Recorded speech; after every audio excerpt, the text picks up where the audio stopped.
Am I audible to everybody? Yeah, now we do. So I request, there are two small kids here, Srejal and Sarvi. I request both of them to come here and present a song to start our function. Srejal and Sarvi.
So only a person skilled in using weapons can protect these scriptures. This book by Professor Juluri wants to draw our attention to this critical subject.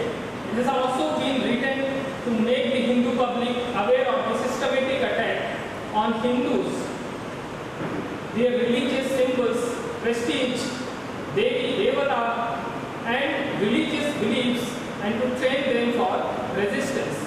That is very important for us to have the understanding of what is resistance against those who are trying to suppress us or want to eliminate us. The talent of Hindus is well known. Talented Hindus have maintained their contribution to the smooth functioning of this world in the past and the present time. But even among talented Hindus, there needs to be more widespread awareness of the Hindu religion and culture. This book was written to make people aware of these subjects and explain the rules and measures for systematic compliance and protection of Hindu culture in the future. So now I would like to call Professor Juluri, Sumirji, Prasadji, and Saurabhji to come on the stage for the Deep Prajwalan function to start this program. Shubham kurutvam kalyanam arogyam dhana sampada. Shubham kurutvam kalyanam arogyam dhana sampada. Shatru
Nikhil Gharji to come on the stage and introduce our speaker.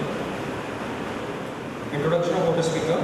Professor Vamsee Krishna Juluri teaches Media Studies at the University of San Francisco.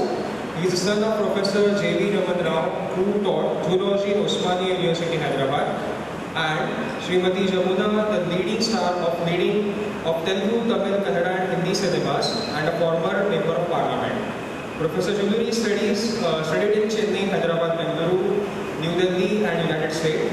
He received a PhD in communication from the University of Massachusetts Amherst in 1999 for his research on globalization and his impact on music television audience in India. He has written several books and novels, including Becoming a Global Audience, Talking and Belonging in Indian Music Television, The Mythologist, a novel inspired by his childhood memories growing up in the Telugu film industry, Bollywood Nation, a history of modern India through popular cinemas. The Kishkindha Chronicles, a fictional series, and Rearming Hinduism, a manifesto for a cultural revival, nature protection, and ending Hinduphobia. He is also a prolific columnist and a cultural commentator and has written in the Huffington Post, the Indian Express, Print, First Post, Pragyata and other popular outlets.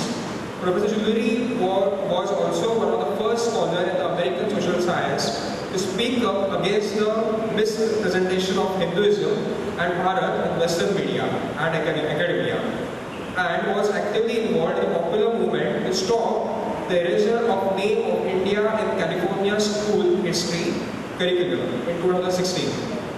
In his talk for the student of IITB for Bharat, he will share his experience on the writing and receptions of his recently appeared bestseller Rearming Hinduism, The Future of Hinduism and Hindus in the Climate of Terror, Violence and Propaganda, and the need for every Hindu student to be a social scientist, a cultural visionary, student of ancestral memory, and most important of all, prepared to be the ancestor of the future as well. Thank you.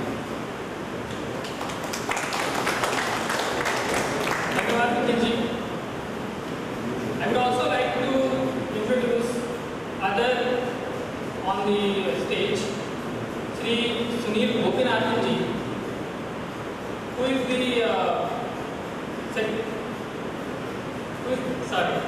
General Secretary of Kerala Kshetra Paripalan Kendra Samiti, and also a member of the Sri Ayappa Vishnu Mandir in Powai. Next to him is Sri Saurabh Shahji, who has written a book which is a bestseller, Ayodhya to Bodha. It's a book. This is written by him, and he has also been awarded by Panchajanya Vaidya Gurudatta Paritavashik in 2003 by the then Home Minister Sri Balkrishna Advaniji. We are also having the presence of Dr. A.S. Prasadji, who is the Vice President of Sri Kerala Kshetra Paripalan Samiti.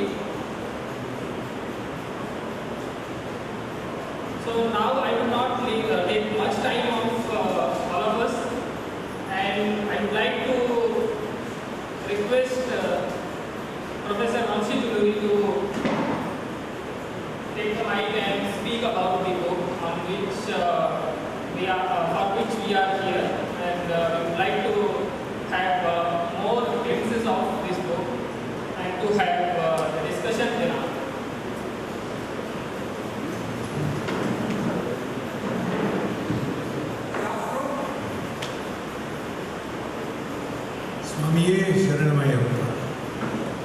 I'm so grateful.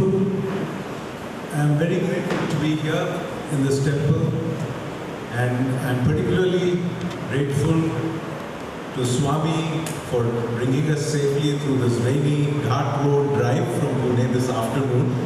I am almost at the end of my sabbatical and heading back to California in a couple of days. But I was so thrilled that the community here wanted to read my book and talk about it, and he obviously shared some pressing concerns. So I'm grateful that I'm just about managed to make it here through the rain and the traffic, and I hope we'll have a wonderful conversation today. And my thanks to all the distinguished panelists and hosts, IITB for me and the Kerala Samiti.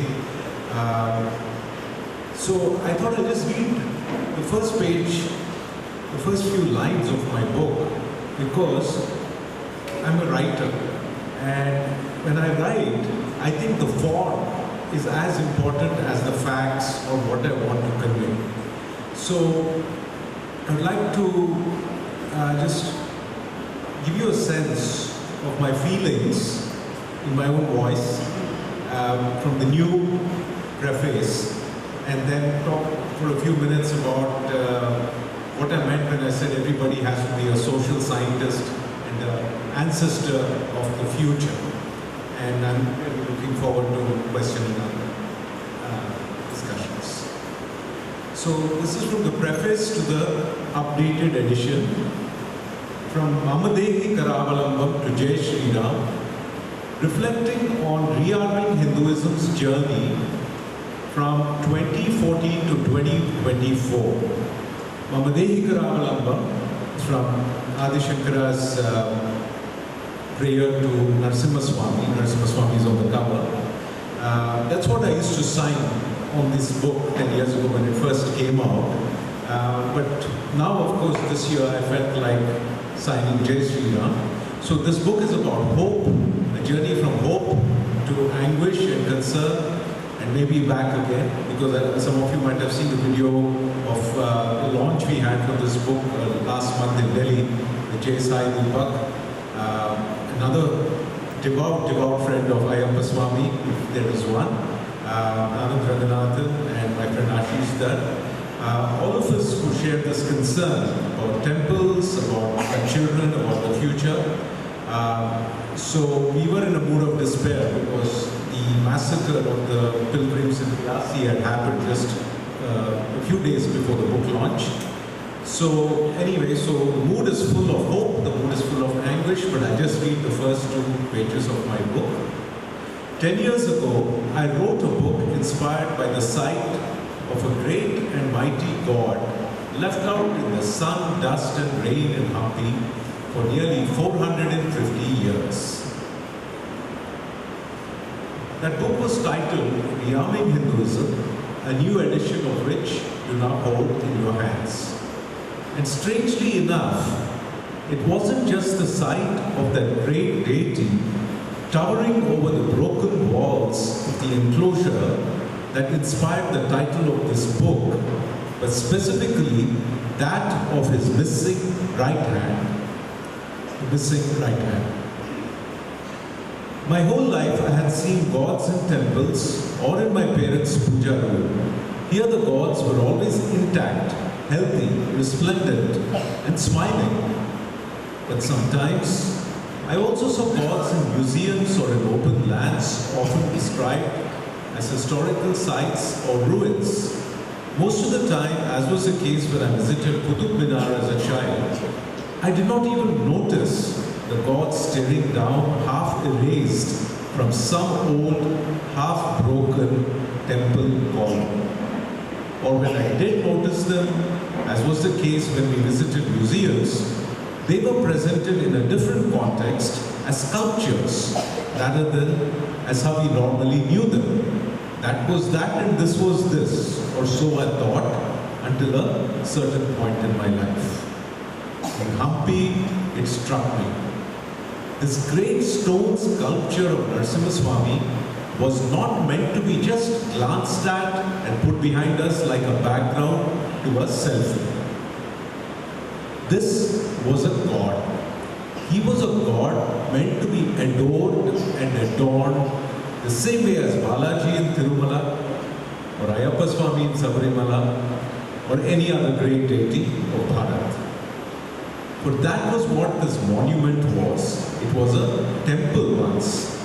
Inside, Narasimha Swami and Goddess Lakshmi sat resplendent in jewels and flowers and smiled like loving parents at generations of the Jayanagara children who came to worship them and receive their prasad day after day.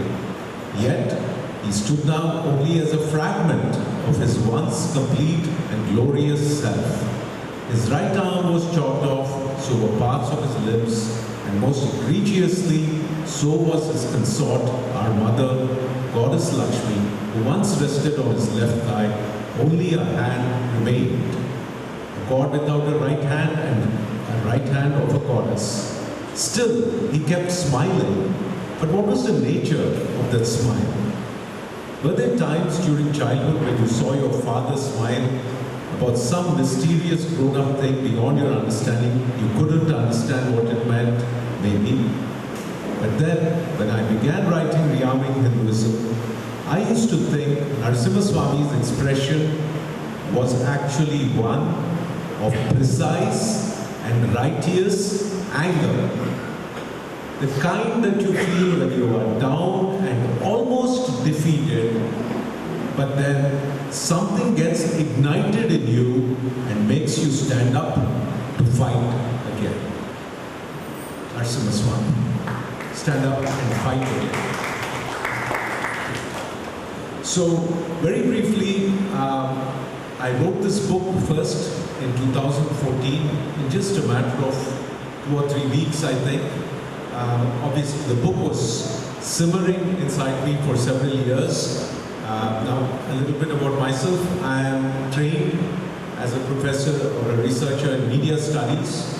So what I was doing for a very long time was teaching my students how to analyze the media, how to detect when media is telling lies, how the media is used to spread propaganda and go to war. And I was doing this for many years, and then slowly I started to realize the same things I was pointing out with media and other communities was happening to us. It was happening to my gods, my goddesses, my people, my homeland. And I began to write about it in scholarly and popular journals. And I think I first got interested in this issue around 2006-07, and there was a big controversy about the textbooks in California. Even at that stage, I thought through reason and evidence, people would understand our concerns. Sadly, that hardly made a difference. And then a few years later, 2008, right here in this very city, there was a terrible terrorist attack. And what was even more hurtful than that massacre perhaps was the disdain, was the arrogance, was the absolute lack of compassion and human rights for many in the Western media. The New York Times, the BBC, the Washington Post, they were completely oblivious to the fact that so many people were killed. And then they started turning the reason for that massacre into some kind of a supposed backlash against rich people by oppressed poor minorities. And all the newspapers were saying that. Then at the same time a movie also came out called Slumdog Millionaire, which was very popular. That movie also was making the similar argument. And when I saw that much coordination in the media to dehumanize, to demonize a whole community of people, I think I felt I had to write in an even stronger way. And then a few years later, in 2014, I wrote this book. Since that time, for 2 or 3 years, I had the pleasure of meeting a lot of readers of this book. And then my old publisher went defunct, and then the book went out of print. So for a few years, the book was not to be found. But earlier this year, Blue One Inc. Said they wanted to republish the book, so I wrote a new preface and a new afterword. And I'll just introduce that. So the new preface comes from a place of hope, because I wrote it fresh after the Ayodhya Pran Pratishta in January. I talk about my tour in Andhra Pradesh and many wonderful temples I visited. But unfortunately, the book again ends in somewhat of a mood of concern, because I also wanted to place on record things that have happened in the last 10 years which nobody is talking about. I mean, nobody in any institutional position. The American universities are not talking about it. The world media is not talking about it. For heaven's sake, the Indian government is not talking about it. And that is very simply the issue of the continuing violence against Hindus for being Hindus. You want to call it Hinduphobia or some other word. I feel helpless sometimes witnessing both the violence that has been directed against us and our gods and our sacred lands these last few years, and the utter inability for us to fight back. I know we want to fight back, but I think in the last 10 years, our fighting has not been enough. Our fighting has been distracted, dissipated, misused in some ways. I don't know if I can hope to inspire as much as my fellow panelists, both here and in Delhi last month, but I want to point out one thing. You had mentioned the beautiful idea of Shastra and Shastra. Because the only Shastra I know is the Shastra that God or biology or evolution or my parents gave me, which is my tongue and my writing hand. In other words, the word. So what I hope we can get out of our conversation today is an understanding that one of the most effective weapons we have, arms we have, is just the word. It could be the word in English, or the shabda in whatever language, Hindi, Telugu, Tamil, Malayalam, Kannada, Sanskritam. Ye bhasha na parvaledu. Sorry, my mother tongue comes in Telugu, but I'm sure you can guess that. So any language you can. When your word has conviction, when your word reflects your heart and is informed by some study, it is informed by an understanding of this kshetra, this battlefield. And that is what I hope my book does, because there is very few people who have studied the battlefield from inside. There's a lot of wise Hindus, Sitaram Goel, Ram Swarup, Conrad Elst, and generations after that, who have shared with you a sense of concern. And I have learned much from them. But as somebody who is inside academia, who has been trained in the American social sciences, I would like you all to be aware that the battlefield is like a chakravyuham. It's a chakravyuham of words. Sometimes I feel like Abhimanyu. I feel like, what am I doing? I'm stuck inside. Nobody's coming to my help. But anyway, the gods protect us. We cling to our gods. So I'll wind up with my part of the talk. But basically, Rearming Hinduism, well, I should also mention, it's inspired, I guess, because of this Hampi Narasimha whose hand was missing. That was an image that inspired me the most. We all know we are disarmed, we are facing extinction, danger, so many things. But the specific arms I would like to share my knowledge of, not clinging to Lord Parashurama's feet. It's just a knowledge of the terrain of social sciences, how arguments are being made by the Western Academy, the Western media. The first part of the book talks a lot about that. And to encourage you to then use this one weapon we have, which is our words, in an informed, intelligent, and in the most Sanatana Dharma manner possible, that is with purity, with love, with intelligence, with bhakti. The second part of the book is all about bhakti. So my plea is that you read this book and engage in conversations like this, but really start thinking about how everyone, not just professional social scientists, and you could be an engineer or a manager or a homemaker, or a singer or an artist, try to understand the social sciences. What is it that American sociologists and our own sociologists in IIT or TIS or JNU, what is the knowledge, what is the insight they're giving everybody about the world? Why are we not doing the same thing?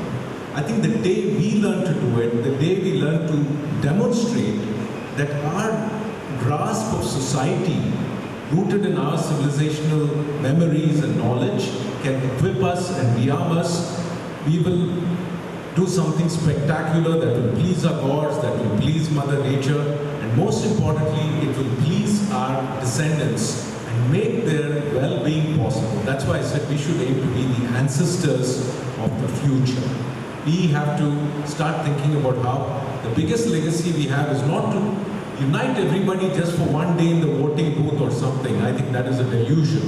What we really need to think about is unity across time, one generation to the other, intergenerational continuity. So with that, I rest my words at Lord Ayyappa Swami's feet and yield the floor.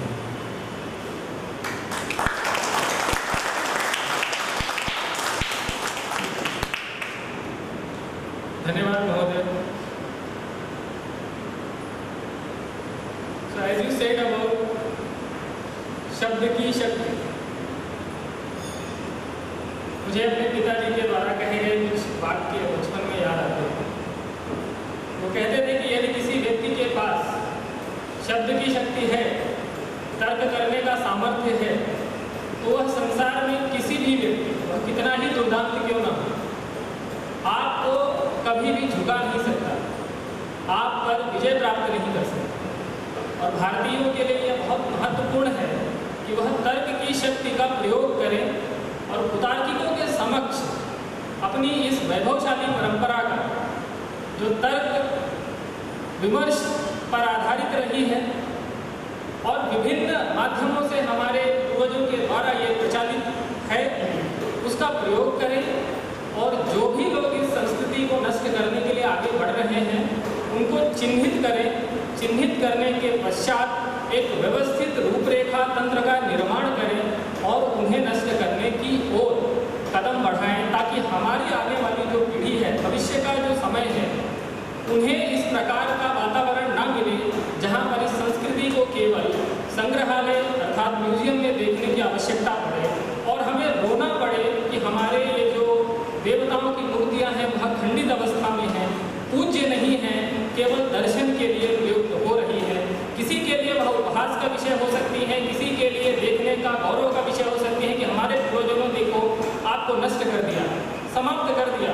किसी के लिए यह विषय हो सकती है कि हमने लाकर इन्हें यहाँ पर रख रखा है, अपने धन अवशोषण के लिए इसका प्रयोग कर रहे हैं. पर हमारे लिए वह निरंतर शोक का विषय रहेगा कि हमारे ही देवी देवताओं का जो विग्रह हैं, जिन्हें हम पूजनीय मानते रहे हैं, वह आज खंडित विखंडित अवस्था में यहाँ पर उपस्थित है. So now I would request the audience to ask questions to Professor Juluri and have more understanding about the book and the context on which this book was written. So Sandeep ji, can you coordinate among the audience? जिन्हें भी प्रश्न करना है आप पूछ सकते हैं. I have a question. I read that your book also consists of debunking the Aryan religion theory. Can you hear me, sir? You can come.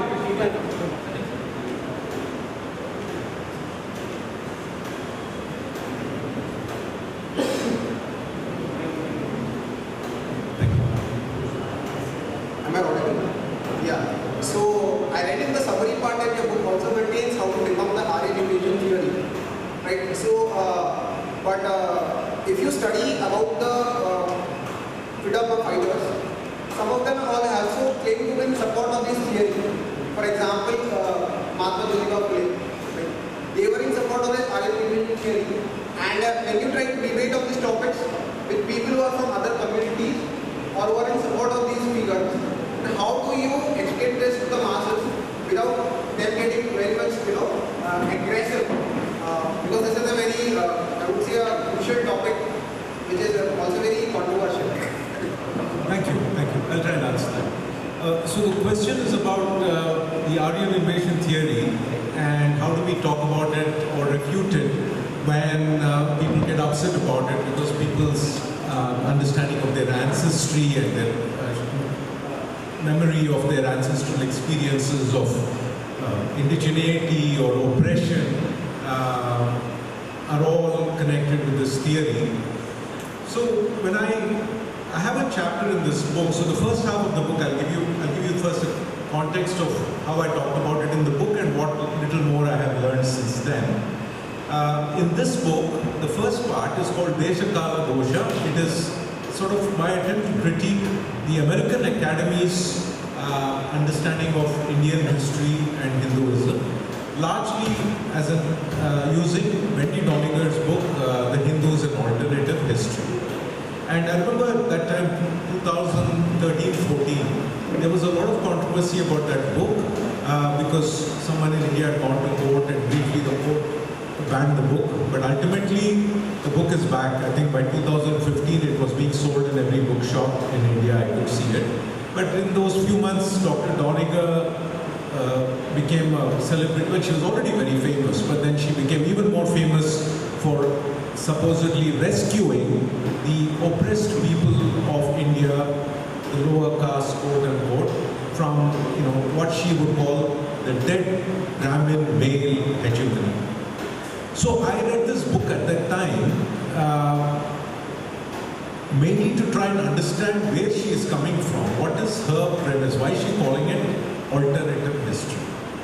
So in academia, particularly in critical cultural studies or critical media studies, which is the tradition I was trained in, the word alternative means something that is coming from the non-mainstream, the non-dominant position.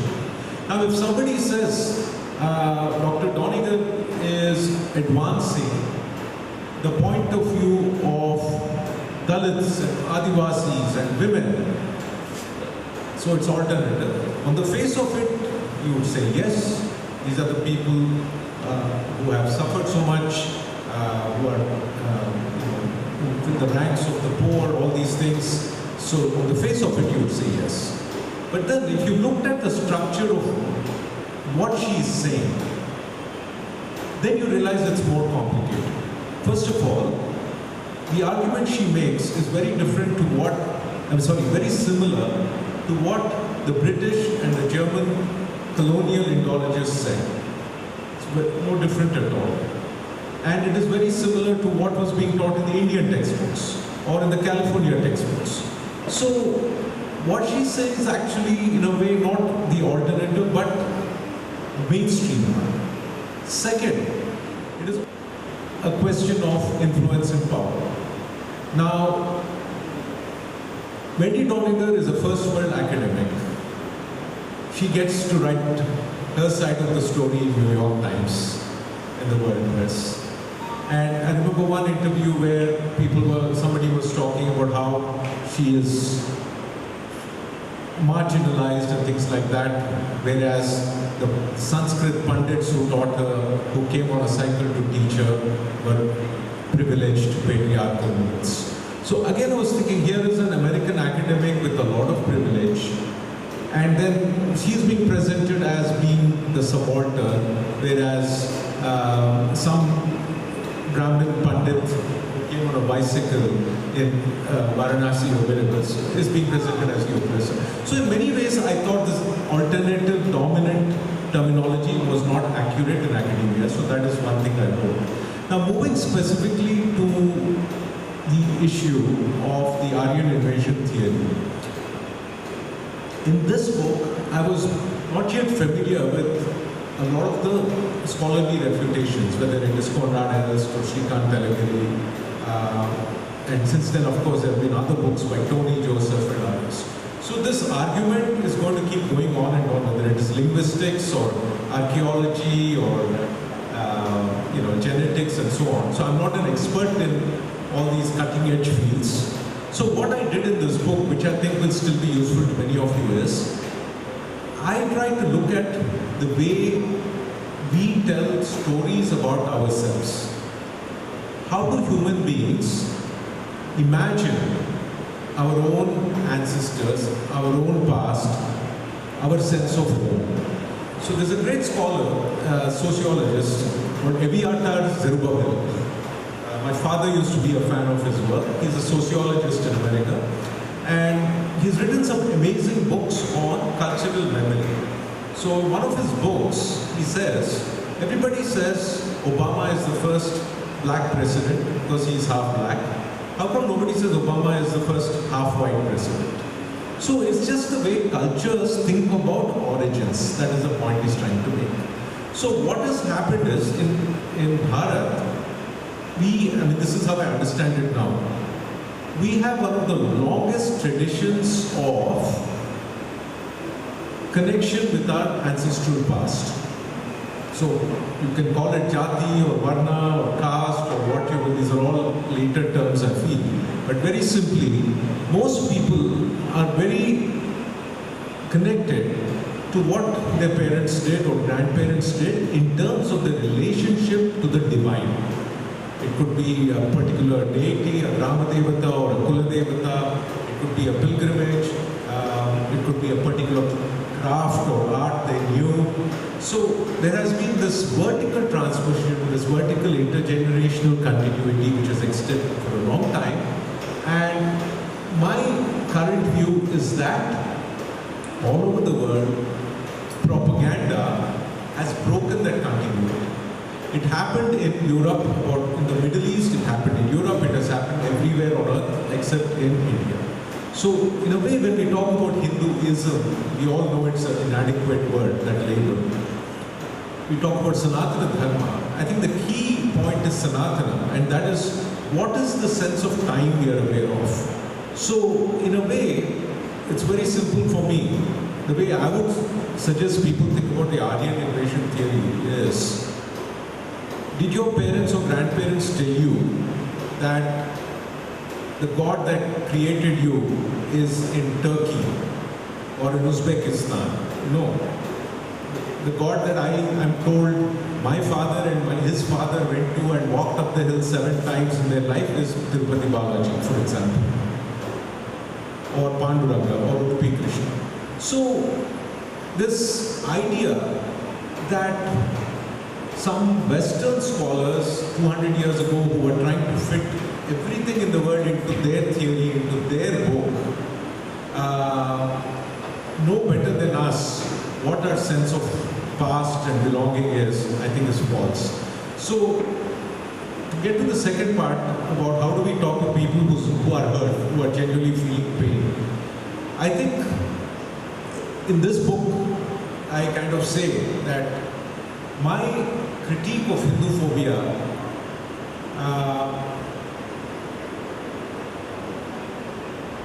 is largely a critique of the Western narrative, the Western discourse on our history.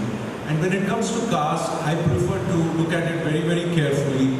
And my knowledge was limited then. Now I think I know a little bit more, largely from reading Vishwa Luri's book, The Nay Science, which tells us, for example, that when Indian politics revolves around demonizing or hating the Brahmin, it is because 200-300 years ago, the first German scholars who translated our scriptures were projecting their hatred for Jewish rabbis and Catholic priests onto the figure or the trope of the Brahmin. If you read S.N. Balgangadhara's work, if you read the work of Sufia Patan and Duncan Jalki, some of his researchers, you will see that a lot of the assumptions in Indian social science and in Indian politics are actually false.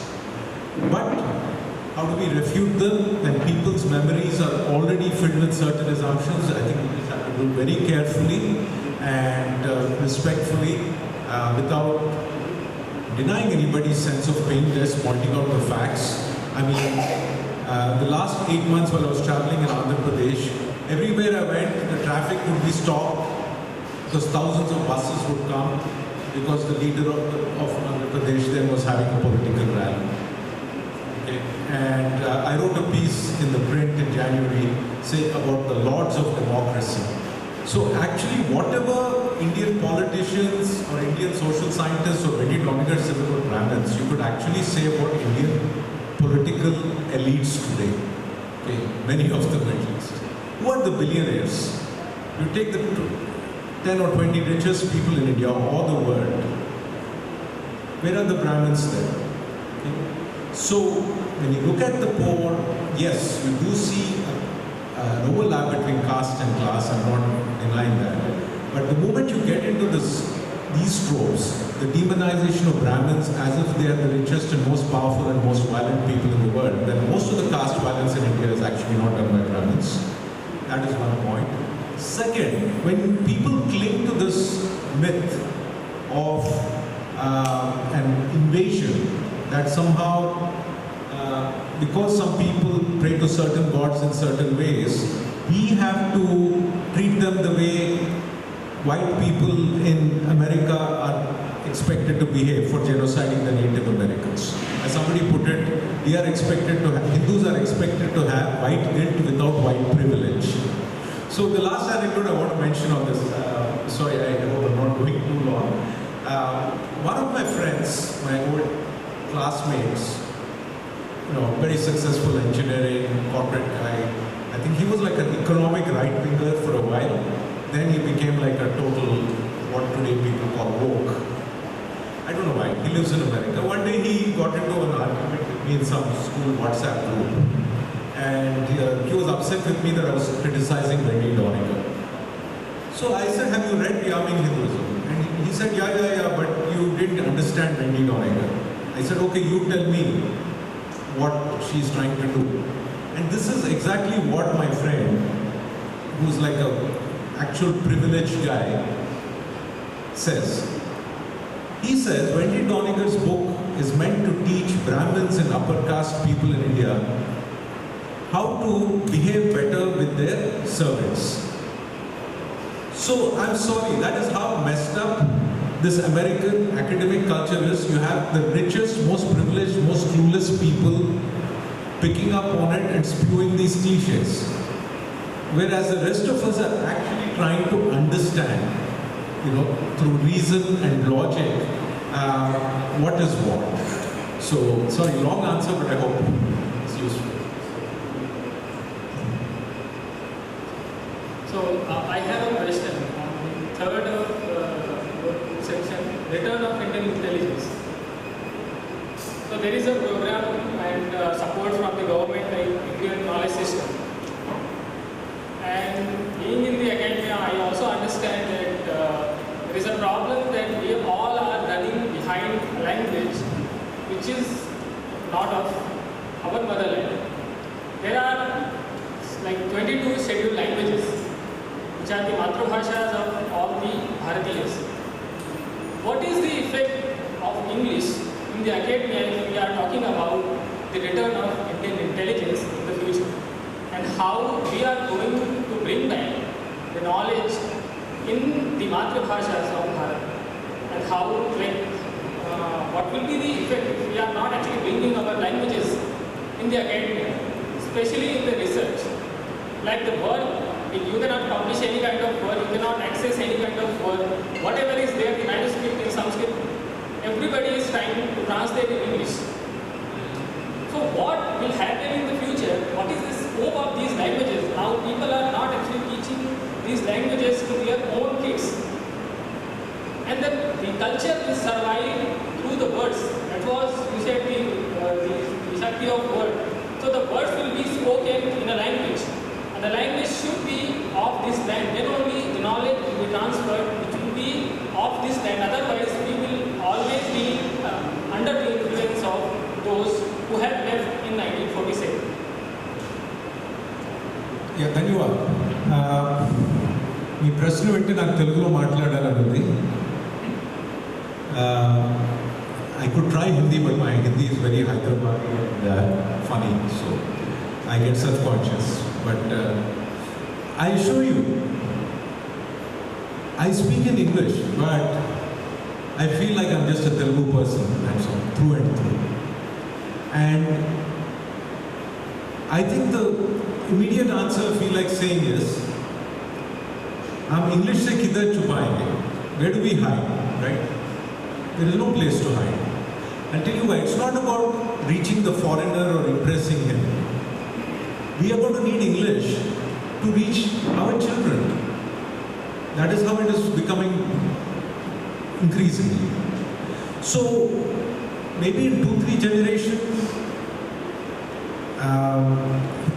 अंग्रेजी का कोई जरूरत नहीं पड़ेगा शायद. Who knows? Maybe India will become fully indigenous language, I don't know. But you see the arguments in the politics, right? The last few years, my home state, Andhra Pradesh, was again under the rule of a chief minister who wanted to remove our native language. Now 20-30 years ago, when N.T. Ramarao Garu became our chief minister, he loved language, right? He was not quote unquote a Brahmin, but he acted as our gods. He believed in the Sanskriti, and he, made sure in his movies he brought out the beauty of Bhasha. Now we had a situation where a chief minister is adopting this argument that English is the future or English is egalitarian. So a lot of people are making that argument that English is more egalitarian and people can escape caste system if there is English. So I think it is going to be very difficult to escape English, but it is going to be very, very difficult to have a future as who we are without at least one Matrubhasha. Okay. So that is very, very important. I'm very grateful. At home, I always spoke Telugu with my mother. My father and I spoke English most of the time, but my father wrote poetry in English and Telugu. Now, so what I feel is very important is everyone needs to be equipped. I have a feeling that my friend who did not understand Wendy Doniger and probably accepted what she said about the Sanskrit words, I have a feeling he has forgotten Kannada and Telugu or whatever Indian languages he knew. I think he's so used to speaking in English, he can be fooled. So what you're saying is a real concern. I fully agree with that. Now, to answer the first part of your question about Indic knowledge systems, the little I have seen is that the template in which it is being taught. I attended a Sanskrit conference in Pune a few months ago. Some of the scholars were speaking in fluent Sanskrit. I could understand very little of what they're saying because they're already part of a great literature, a great tradition of debate in Sanskrit. But many of us could not understand it. So that is also one challenge. Now, some other presenters were speaking about Sanskrit literature but in English, which I could understand. But then I could see the problem.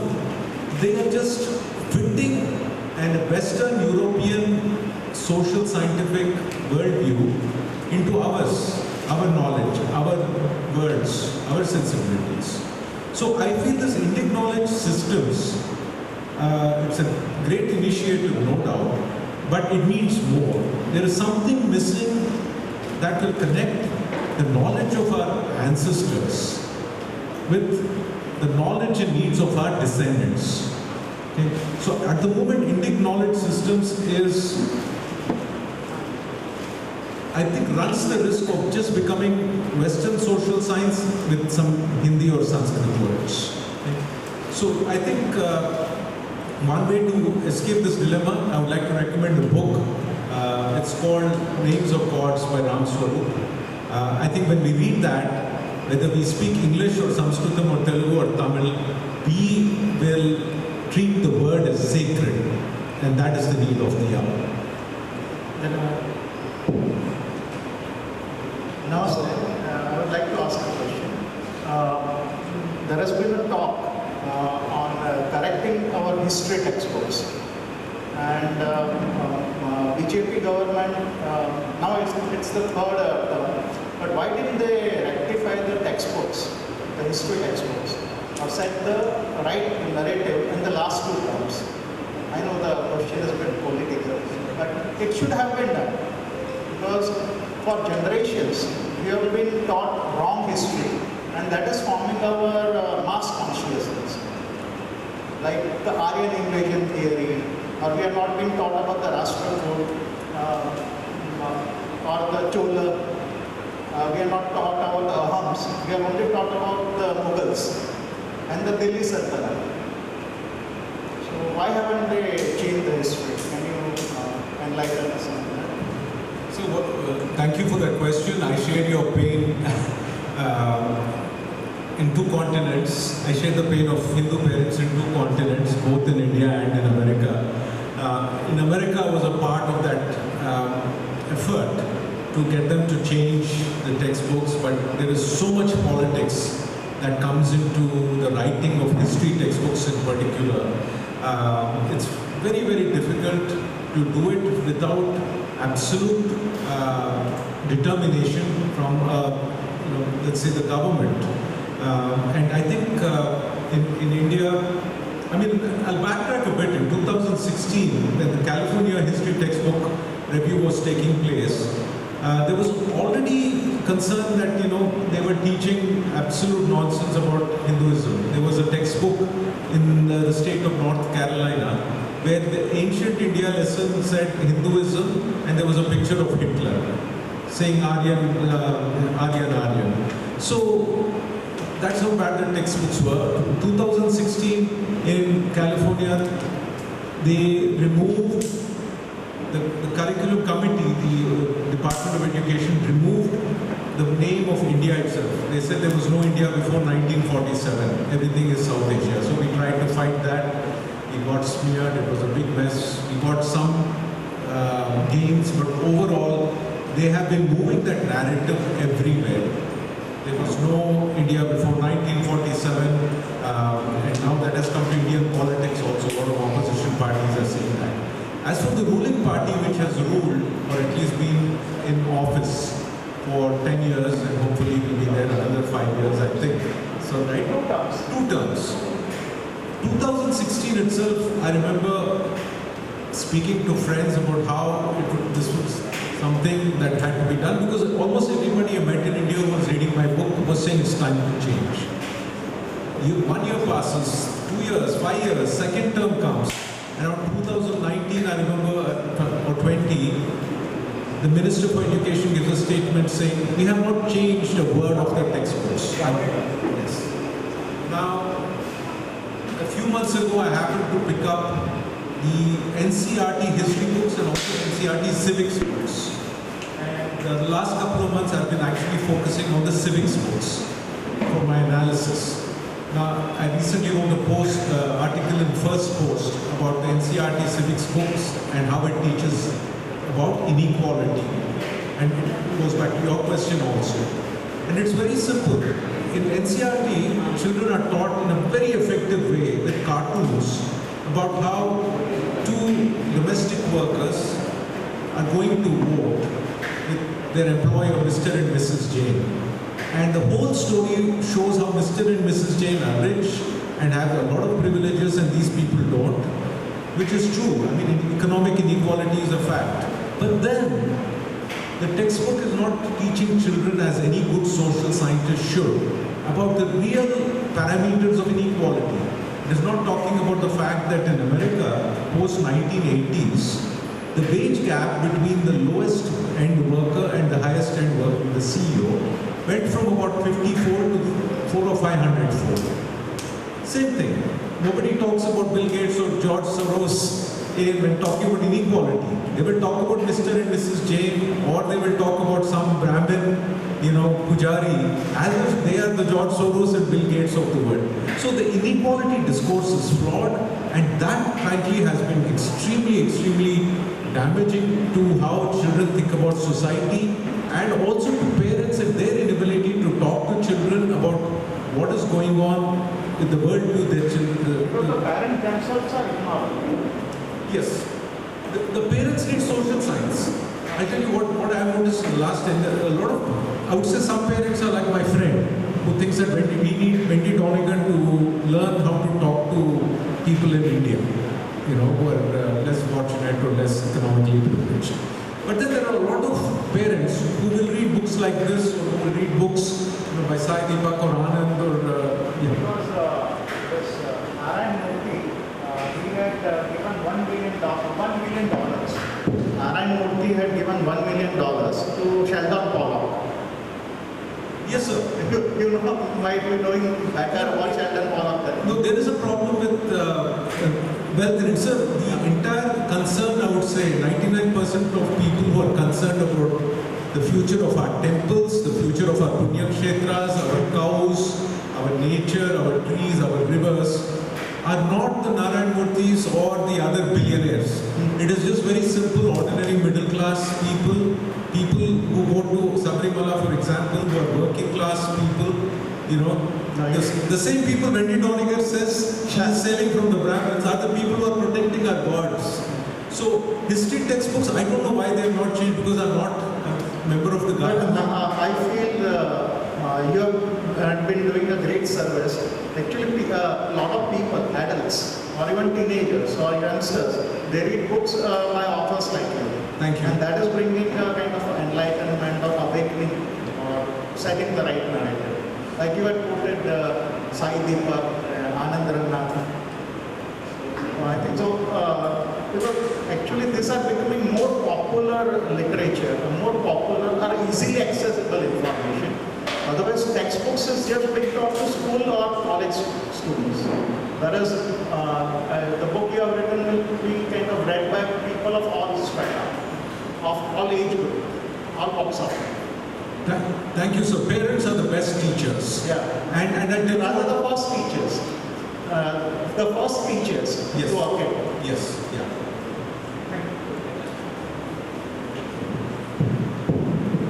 Sir, my question to you is, after reading a book, not the whole part of it, but there was a question to my mind is this: how the misrepresentation of Hinduism has been done during an media part?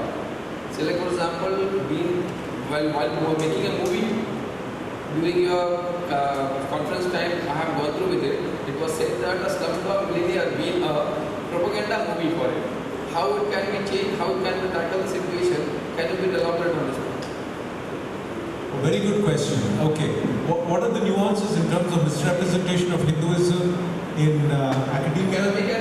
Media. And second was, apart from that media part of it, say for example, movies which are being made nowadays, criticizing Hinduism, example being a propaganda. For example, during a conversation you have used that a Slumdog Millionaire being a propaganda, a movie is being used. That is how I can elaborate on this point. Thank you. I'll elaborate. So, the book I'm working on at the moment, I'm working on a couple of books. One of them is on the history of propaganda, and I've come to the conclusion that, you know, just as each scholar can unpack a phenomenon through his or her field the best. So a Sanskrit scholar can unpack something in history through language, a historian through history. For me, as a media studies researcher, it is the study of communication and persuasion and propaganda that helps me understand a lot of problems. So, there's a lot of literature. Oh, you're there. Okay. Yeah. So there is a lot of literature in the Western humanities and social sciences on propaganda. In fact, the greatest book written on propaganda is George Orwell's 1984. And I should actually thank George Orwell and a student in my 1984 class. So recently, my friend Rekha Rao Garu in Bangalore, who runs a blog called Hindu Parenting, which I recommend highly for all Hindu parents and teenagers to check out, wanted me to teach a class on a novel. Because she says, look, a lot of people are teaching about Ramayana and Mahabharata, and that's all wonderful, but nobody is teaching about the Western worldview, or the Western social science, or Western humanities. So I said I can teach a class to Indian students about one of the greatest classics which explains Western society, and that is Orwell's 1984. And it was a student in 1984 who happens to be an alum of IIT B4B who insisted I should come and teach or give a talk today. So anyway, I'm talking about propaganda as something other scholars have studied. And the key point to remember is, it is very systematic. So in a propaganda society, a society where the rulers have understood the power of communication to keep people under their control, things are very well coordinated. So, academia, journalism, popular culture will always say the same thing, or they will at least overlap. Or even if they change the appearance of what they're saying, they will still say the same thing. For example, from the 1700s till about the 1960s or 70s, Western academia, Western foreign policy experts, politicians, journalists would all say that Hinduism is a weak, vegetarian, effeminate religion. And that is why America should support Pakistan. This is documented. Andrew Rotter's book, Comrades at Odds, Great Political Science History. Now, suddenly, they say the problem with Hindutva is hyper-masculinity. Anand Patwardhan's film, for example, Father, Son and Holy Woman. Now they say that there is a problem with Hinduism. Now they will just say the problem with Hinduism is hyper-masculinity. You know? So that is propaganda for you. They will never let go of the lie. They will change the appearance. So to answer your question about Slumdog Millionaire, it's a great question. See, when the movie first came out, I thought there was something fishy, or at least coincidental, that a movie which depicts Hindus as evil and horrible comes out the same time that there is a terrorist attack, which is being justified by Arundhati Roy and a bunch of other people as poor oppressed Muslims trying to get social justice from rich capitalistic Hindus. And a lot of people criticized one of the things that they did in terms of propaganda in the movie. The novel Q&A by Vikas Swaroop did not isolate any one community for blame. Because the character, I think the hero in the novel, his name was Ram Mohammed Thomas. So he was like Amar Akbar Antony, he was like every Indian multiculturalist. But in the movie, they made him Jamal. And almost all the bad guys are Hindu, right? And from the cop to, of course, Anil Kapoor, the quizmaster. So that you could say arguably is propaganda. Then the other thing you could also say might be propaganda, and it's hard to do, of course, is the coordination and the timing. The academia is saying that capitalism and Hindutva are one. Journalists are saying that 26/11 attacks took place because Indians are so rich. Slumdog Millionaire is saying that, Hindus are like Anil Kapoor's character in Slumdog Millionaire. They're deceiving, they're deceptive, greedy. They don't think that poor people deserve money, etc., etc. So, I think the key point about analyzing propaganda is as follows. When you sense that a particular movie or a news article or an argument is lying to you, don't jump onto Twitter with the first lie or inconsistency or illogic you found, okay? Because they are used to dealing with logical arguments. They have billions of dollars in foundations given sometimes by people like Mr. Narayan Murthy, for example, Mr. Sheldon Pollock, who argue that, all over the world, colonialism means the colonized people are victims, we must sympathize with them. Colonizers are oppressors, except in India. Except in India, the Brahmins are the colonizers, not the white Europeans. So the last point I want to say about detecting propaganda accurately is, don't look for the most obvious things, look for the most subtle and most compelling explanation. So for example, Slumdog Millionaire, one explanation is they changed the names of the character. That's a very good explanation of propaganda evidence of it. But I think the biggest issue in Slumdog Millionaire is not that it depicted poverty in it doesn't matter, they always do that. The biggest problem is they depicted wealth in India as a Brahminical Hindu conspiracy. So that is the key point. Okay, I'll take more questions, sorry.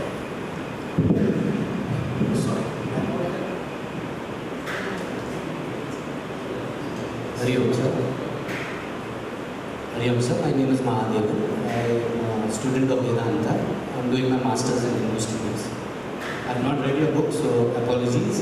But as usual, I will study. I will read through soon. We started this very enriching session with the power of the word. The MC was talking about the Vakya Shakti. And I remembered from the Rig Veda, the Vak Sukta, where Vagamuni talks about the power of the word and says the entire creation comes from a particular word. And the entire destruction also will take place because of the word. So the power of the word, from there, I just wanted to carry forward what he said. Now you are proficient in the language of words.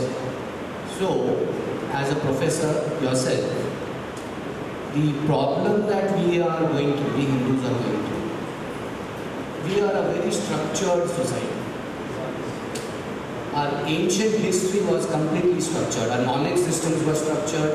Everything was structured. The Vedic, Puranic, the entire Shruti, Smriti, everything is structured. Then came cut to medieval history. We had the Arabs coming, a bunch of hordes.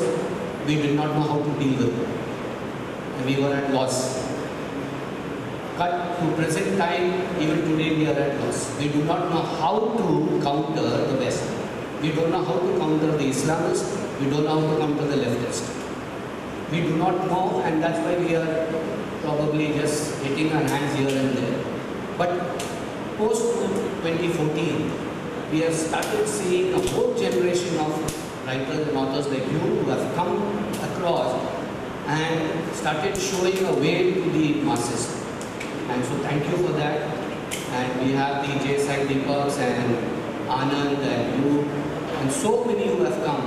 And so we have started seeing light at the end of the tunnel. One thing that I would like to just loudly, speak loudly is, we have seen that in the West recently, the universities were taken over by the leftists and the wokists. Now, the Jews were at the receiving end, and of course they are at the receiving end. We Hindus are also at the receiving end. And we see ignorant industrialists, businessmen from India financing people, as he rightly put across, institutions and people who are inimical to Hindu interests. Now, how to counter this? Can we now not the Indian academicians and align with Jewish academicians? Can we not align as the leftists and the Islamists have aligned all over the world, in every sphere? In fact, we have seen that even in India today. Not today, it was always there, but then it has come right to the surface post-2014. They have become more brazen now, coming together. Can we not, the Indian academicians and the Jewish intellectuals and the businessmen and industrialists in America come together, and so that the interest of both these communities, both the Jewish as well as the Indian communities, I'm not saying that the Jewish community is at the receiving end for the last, they also have got a history of so many conquests and they have to run away. Similarly, the Indians too. So how can we counter that? One, can we not align? If you are doing it, please enlighten the people here in the auditorium. Second, since we are a structured society, how can we, and you are a professor of mass media and media studies, how can we, being a structured society, counter the others through unstructured ways? I'm talking about fake and propaganda and all those things. It is something that dharmic people, we have got a very big problem. Because we are bound by laws, bound by culture, bound by righteousness and all those things. But they are not bound by anything. People inimical to us, they are not bound by anything. And for them, Nothing matters. They just break any law. And whereas we have to remain within the law, so laws are for us. How can we, within our structured society, counter the others? And can we ever counter the others through an unstructured manner also? Can we construct something which is unstructured? And I know it is publicly, I mean, it is not very digestible to talk about those things. But can something be done in the media study, in the media apparatus also? Thank you. So I'll try and answer this quickly, sir. Thank you for your questions. Very, very quickly, I think the future is local. The future prospects of Hindu survival are local, traditional, micro traditional. I think what has happened is the last 10 years, this social media, YouTube, Twitter, renaissance that you spoke of, and I'm absolutely humbled and thrilled that this book has played some small part in that, has been a mixed blessing. It's a double-edged sword.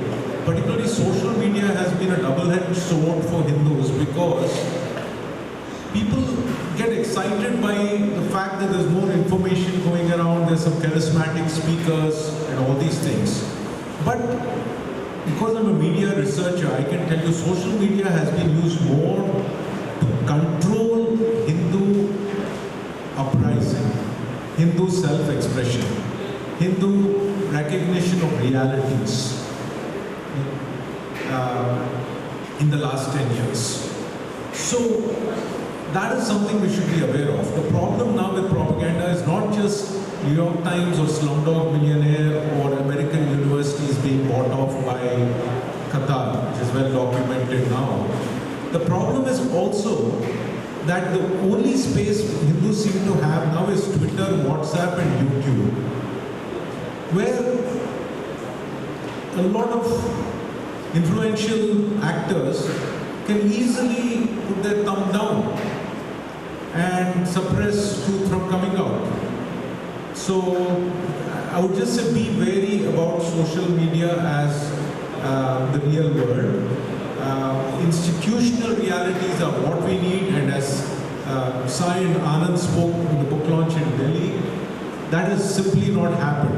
It seems to be our fate that neither our political leaders nor business leaders or even community leaders have ever thought of the importance of institutional educational. And it doesn't have to be in a big university. I mean, there are many Hindu organizations in America. I would love to, and they're all talking about how worried they are about their children, and once they go to college, they'll be brainwashed or they'll become anti-Hindu. And I said, I'm happy to speak, but they don't call me because they're not in the business of actually preparing their children for what is ahead.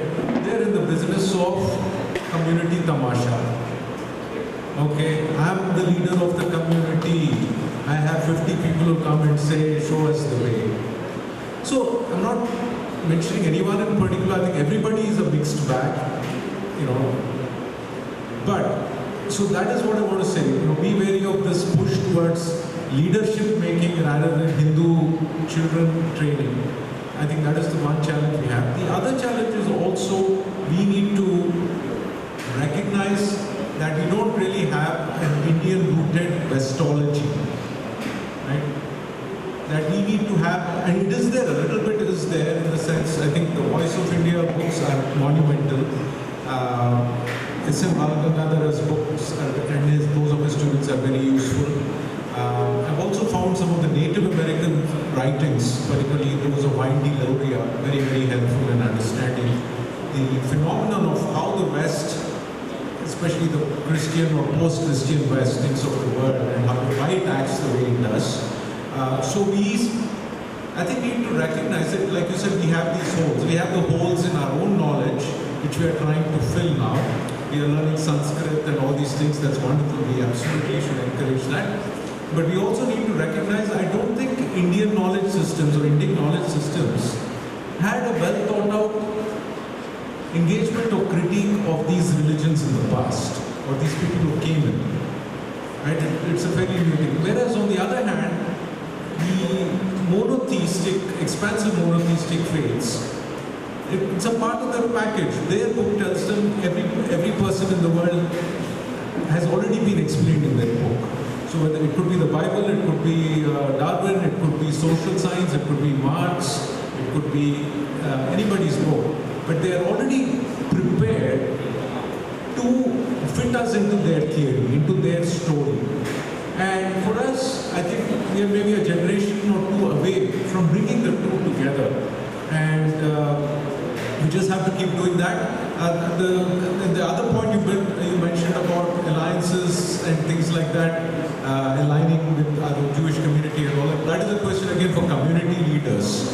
I don't think for me, I'm equipped, frankly, but I will point out that a lot of the anti-Hindu tropes and stereotypes do come from anti-Semitism. So that is very useful to recognize. But beyond that, I think this building alliances and all that, I don't know. Again, see, the problem is in the words, the problem is in the stories, in the theories, in academia, and media, and culture, and what you tell your children. And the solutions, inevitably, we keep thinking, what can governments do, what can elites do? So I think we have to focus more and more on the stories and narratives themselves. At least that's my domain. I'll stop.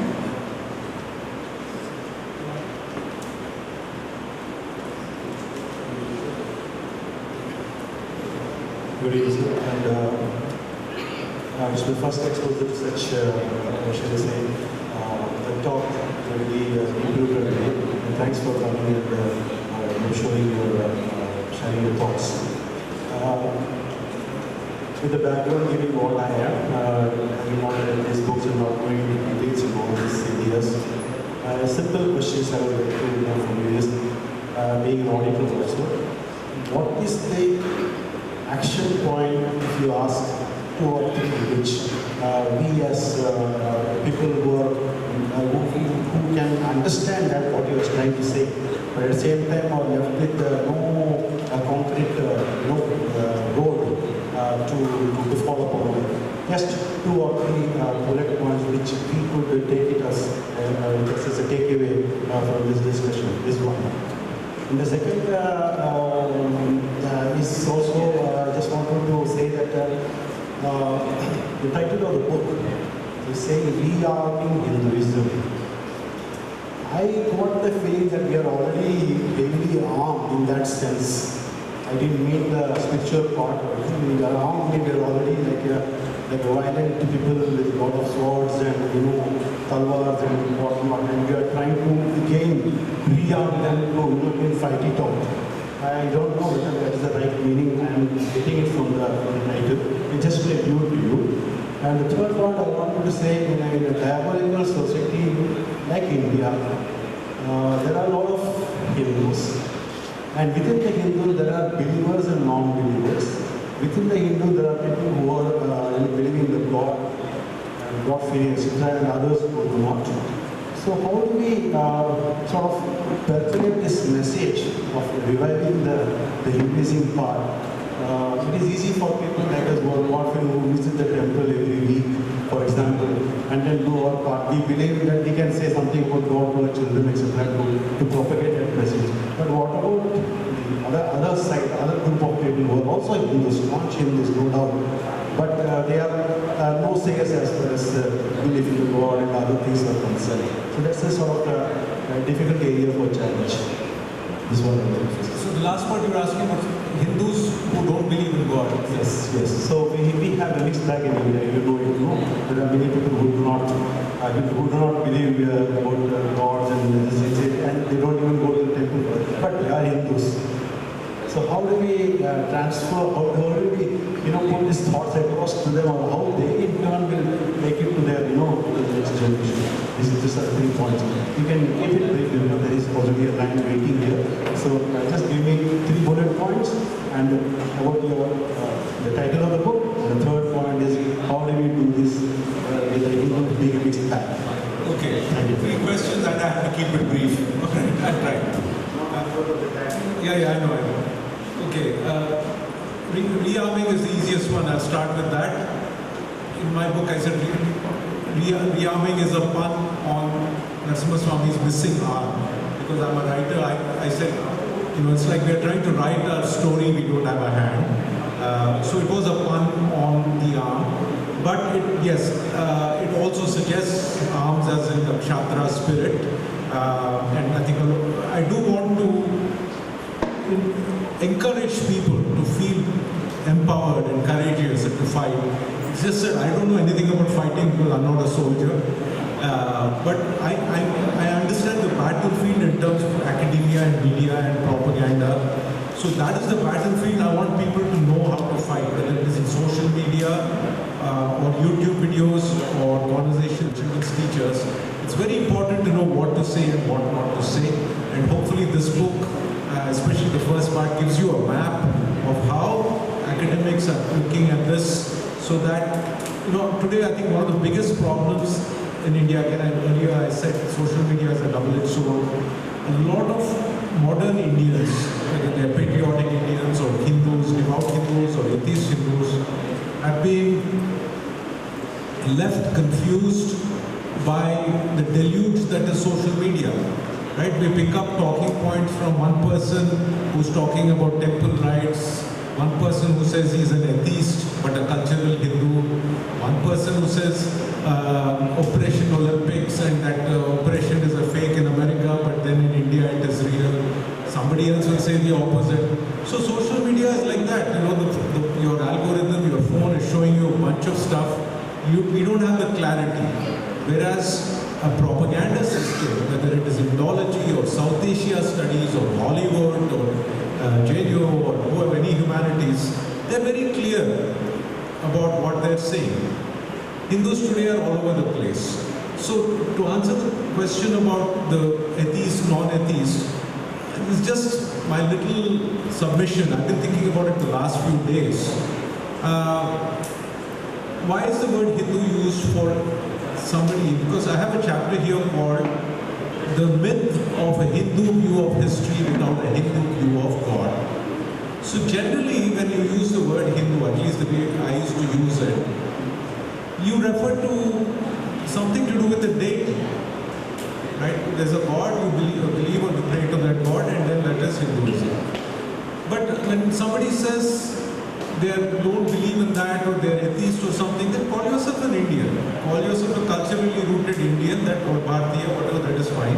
But I just find it strange, and the last 5 years or so, that has been encouraged a lot in the social media space, where you have people who claim to be cultural Hindus, right-wing Hindus, but who don't really say this is all like museum stuff to them. So I'm not in that space. I'm, for lack of a better word, I know it's a Western concept, but I'm a believer.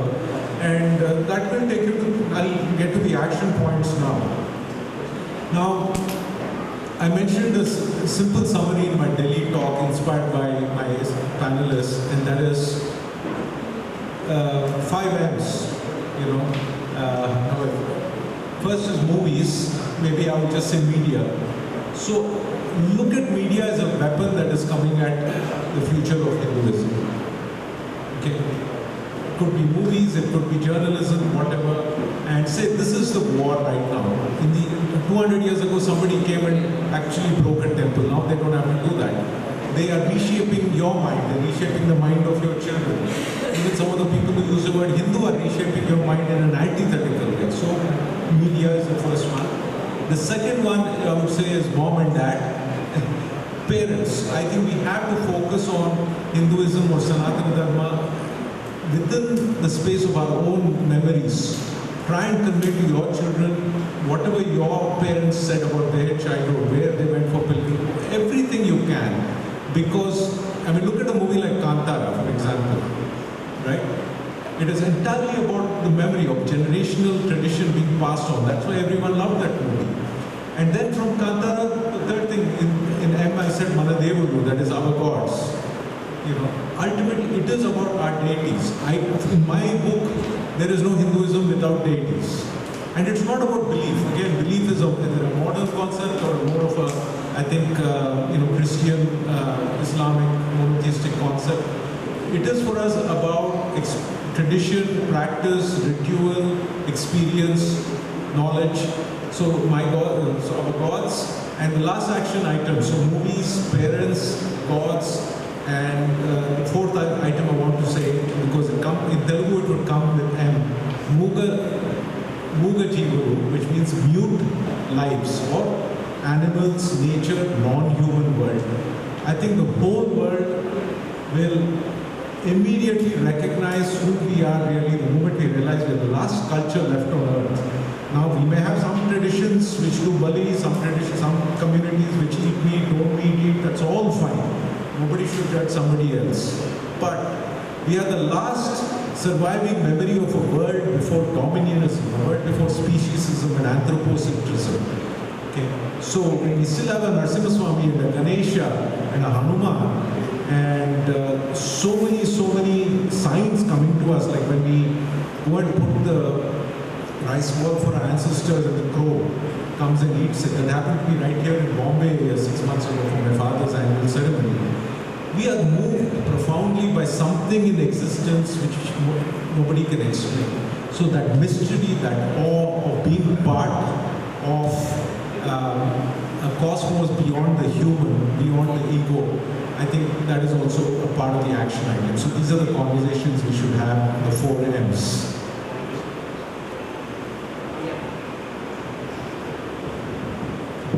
Namaste sir, I'm Murli, I'm doctoral researcher in Sanskrit at IIT Bombay. So I had a question that when people like Wendy Doniger or Shredded Pollock, they make personal attacks on us, on our culture, can't there be some laws which will prohibit them from doing such things? Just like we have human rights, similarly this is the right of a particular cultural identity, and that is being trampled. So can't we have such laws which will stop people from writing such nasty things? So just like there's a censor board, can there be some authority will control this? And can that be a part of Western academy? Most important.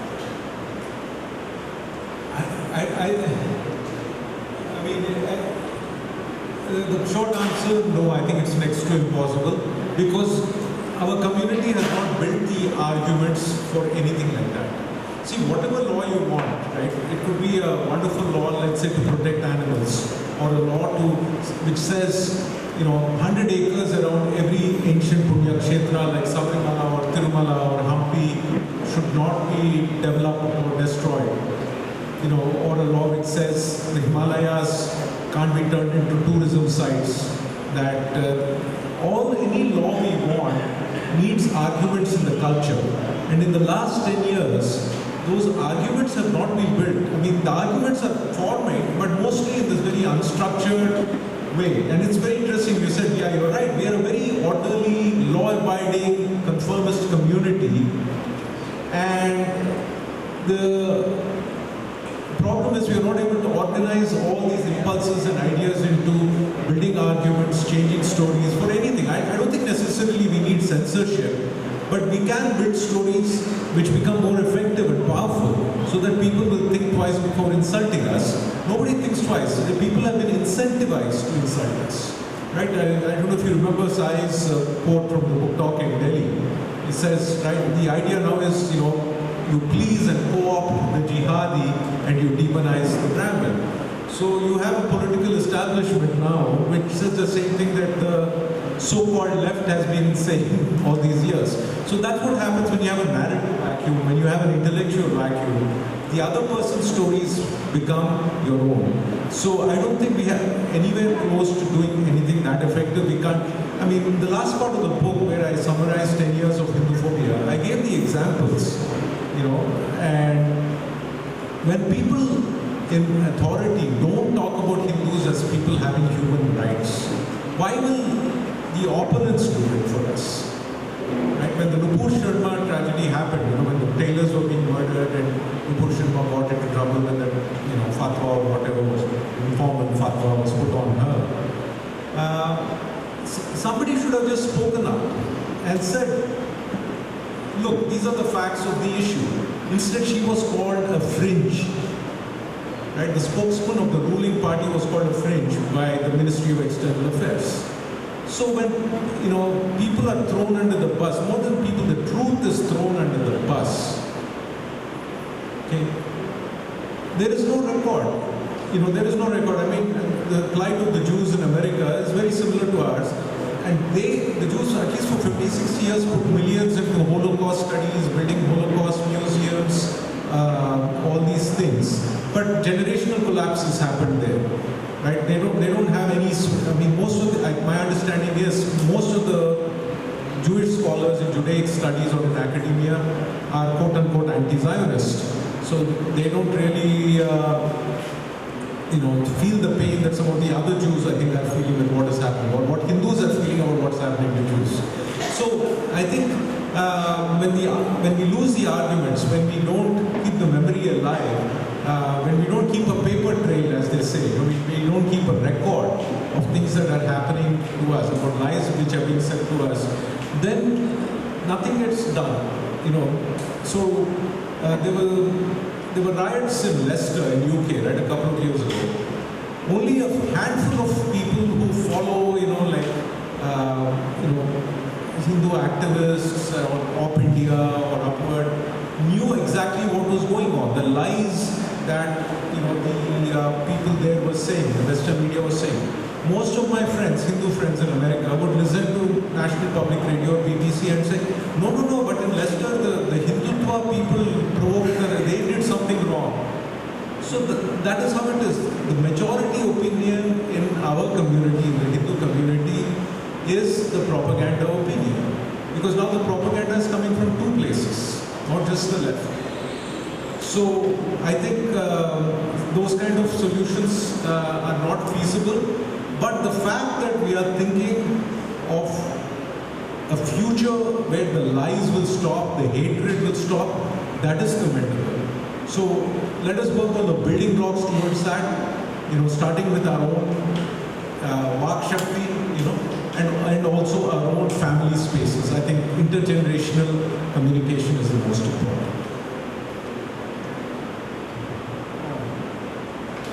Professor Juluri, I have one question. Before that, there is a books available here. Whoever want to purchase, you can take it from there. So my question is basically we are talking, from last almost more than 1 hour regarding this rearming, correct? So I got it that this rearming is basically based on academia, right? And this is a very important, very important aspect where the rearming should happen. But do you think that whatever we want, all of you we want, okay, collectively, that will be only achievable by the academia and achievable by the academia. I mean, rearming the education and all those things. Indian intelligence, right? So, do you think that this is only achievable by this? And if it is, then what do you think the challenges are? Because, as being an Indian here, Bharatiya, there are many challenges in Bharat only that we can't do whatever we say, right? We have in our manas, we have in our, hriday, in our heart, but we can't do everything because of the maybe several things are there. The government, the public, constitution, and many things are there, right? So what do you think the challenges reviving or the rearming Hinduism? Thank you. No, I don't think academia is going to be the motor of history. Academia and media are major sources of one of the biggest problems we have, because academia and media have a monopoly on the stories that are being told to us. And now social media is also playing a role, but it's a mixed role, as I said. I would say it's 50-50 maybe. I think we just have to be very clear on what is Hinduism here. And again, if Hinduism is just another word for constitution, if people want to make a god of constitution, why call it Hinduism? I have nothing against the constitution. I mean, that's the norm of our time. We'll work with it. We'll follow the democratic process.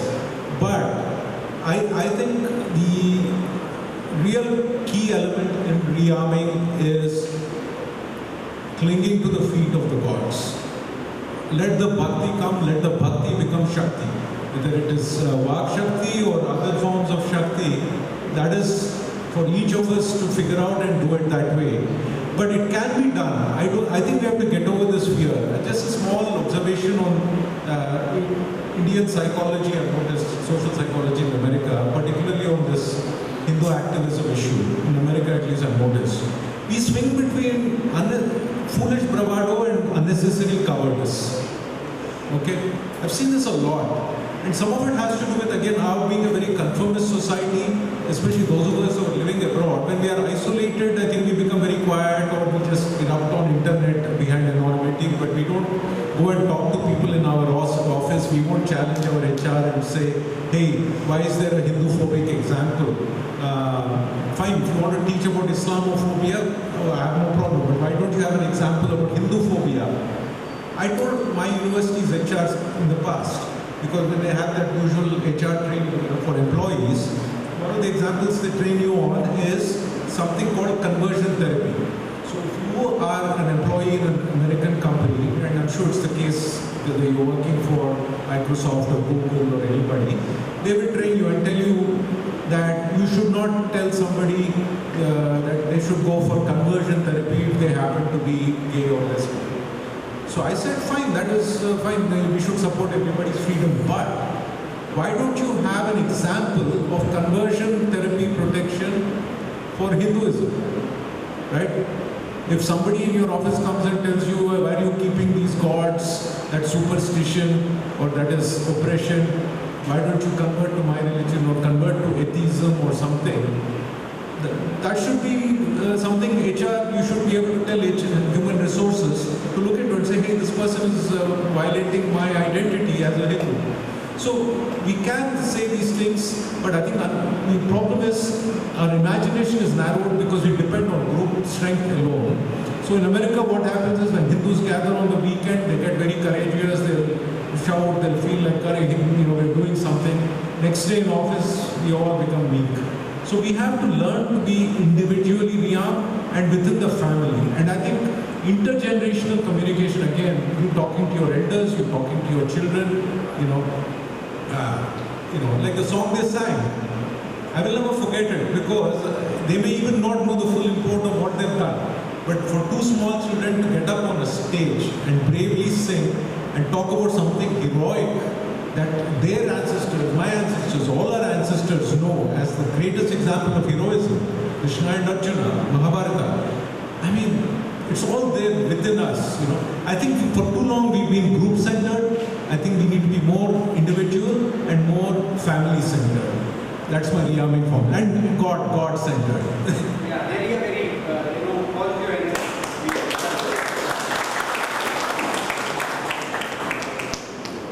I suppose that others also have some questions, so you can ask after this session.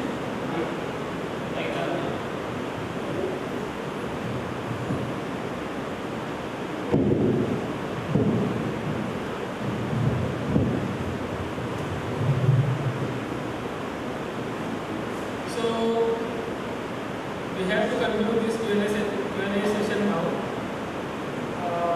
Those who have questions can ask after this session, when we complete this session today. Thank you, Professor Juluri, for your brief description of all the questions asked by the audience.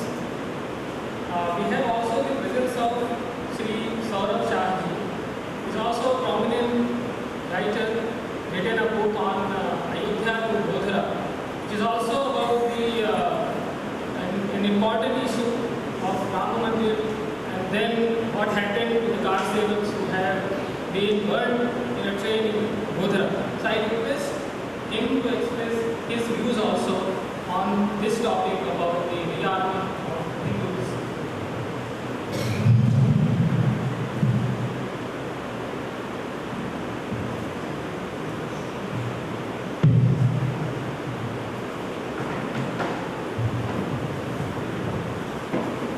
I would like to congratulate you, sir, for the excellent book you have written. I just got it yesterday from Amazon.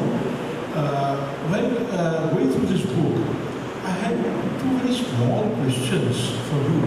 I'm from media. How we rearm our leaders for Hinduism and against the Hinduphobia? Number one, very small thing. Number two, as we see the younger generation of Indians, say these kids are there, they are fortunate to have a very good father and very good tradition in their family, but most of the kids in our society, between 5 to 10 years, they are nurtured into vocation, especially the teenagers. So how do we rearm them? I would just like to ask these two questions to you. Thank you, sir. First of all, I would love to read your book because both Ayodhya and Godhra and the way they were systematically misrepresented in the Western media, I think was one of the wake-up points for me as a media researcher. Because for a very long time, I just assumed that whatever they were writing was okay. But then I think I began to get rearmed because I used my knowledge as a media critic to realize that something horrible had happened in Godhra. And they were all being vague about it, like, they were making tea and something happened, accident happened. So I think the quickest answer I can give you is, one, how do we rearm readers? Again, think of your ability. I've been talking so far about the word as something you utter. But I think we also need to become good readers. It's a very good point you mentioned. So let us appreciate Vak Shakti not only in what we are about to say, but also in what Vagdevi is giving to us. Okay? So when a word is coming to us, it could be in a book or from a good orator, let us dwell on each word, because that is how our ancestors learned, right? So I think we need to learn in a way again, pay attention to words, and I forgot what else. I think Oh, the kids about wokeism. Okay. Actually, I wrote a piece in First Post recently. I think again, see, the problem is when we use a word called wokeism, we have already lost our children because they think it's a bad word that right-wing, rich people, upper caste people, or white supremacists use. Let us take what they're thinking. They're thinking about the issue of inequality. So in my article, I said, let us drop the word wokeism. Let's just say, okay, you are concerned, you're a young kid, you're worried about inequality in the world. So let us look at inequality as it really exists. And then when you look at the textbooks, or you look at economics, or you look at religious bias, I think the truth will prevail. So I would say, the best way to answer that is to meet them halfway and talk about inequality and show them where they are being misused or where they are being misled.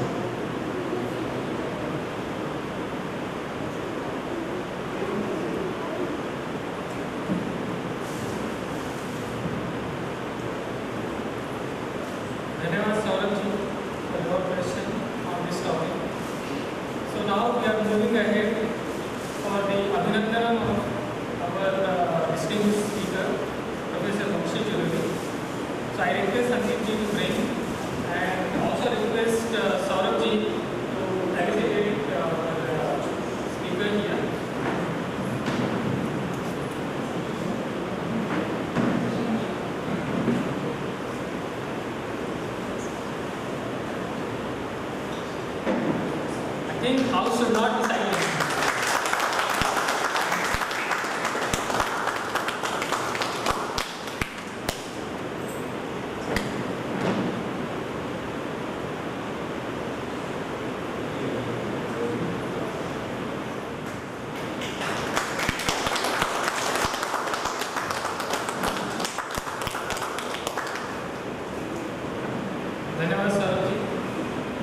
Now I request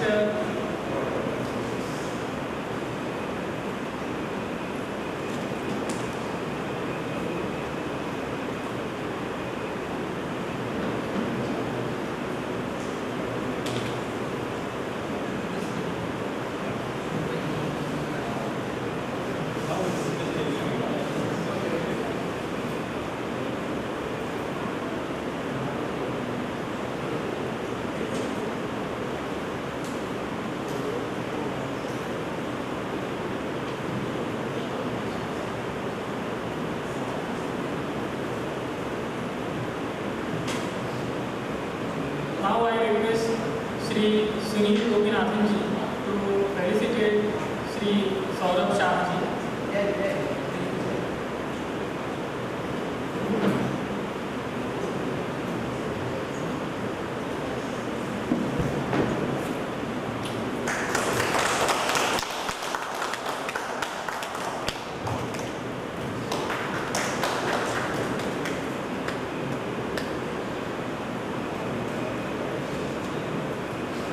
Dhanyawad, Sunil ji. So today's program was organized by IIT B for Bharat along with Kerala Kshetra Paripalan Kendra Samiti, Maharashtra. So now I request Shri Sandeep Kumar Mishra to come forward and tell us about the IIT B for Bharat, its work, and how it is contributing for the larger awareness of Hindus in Mumbai.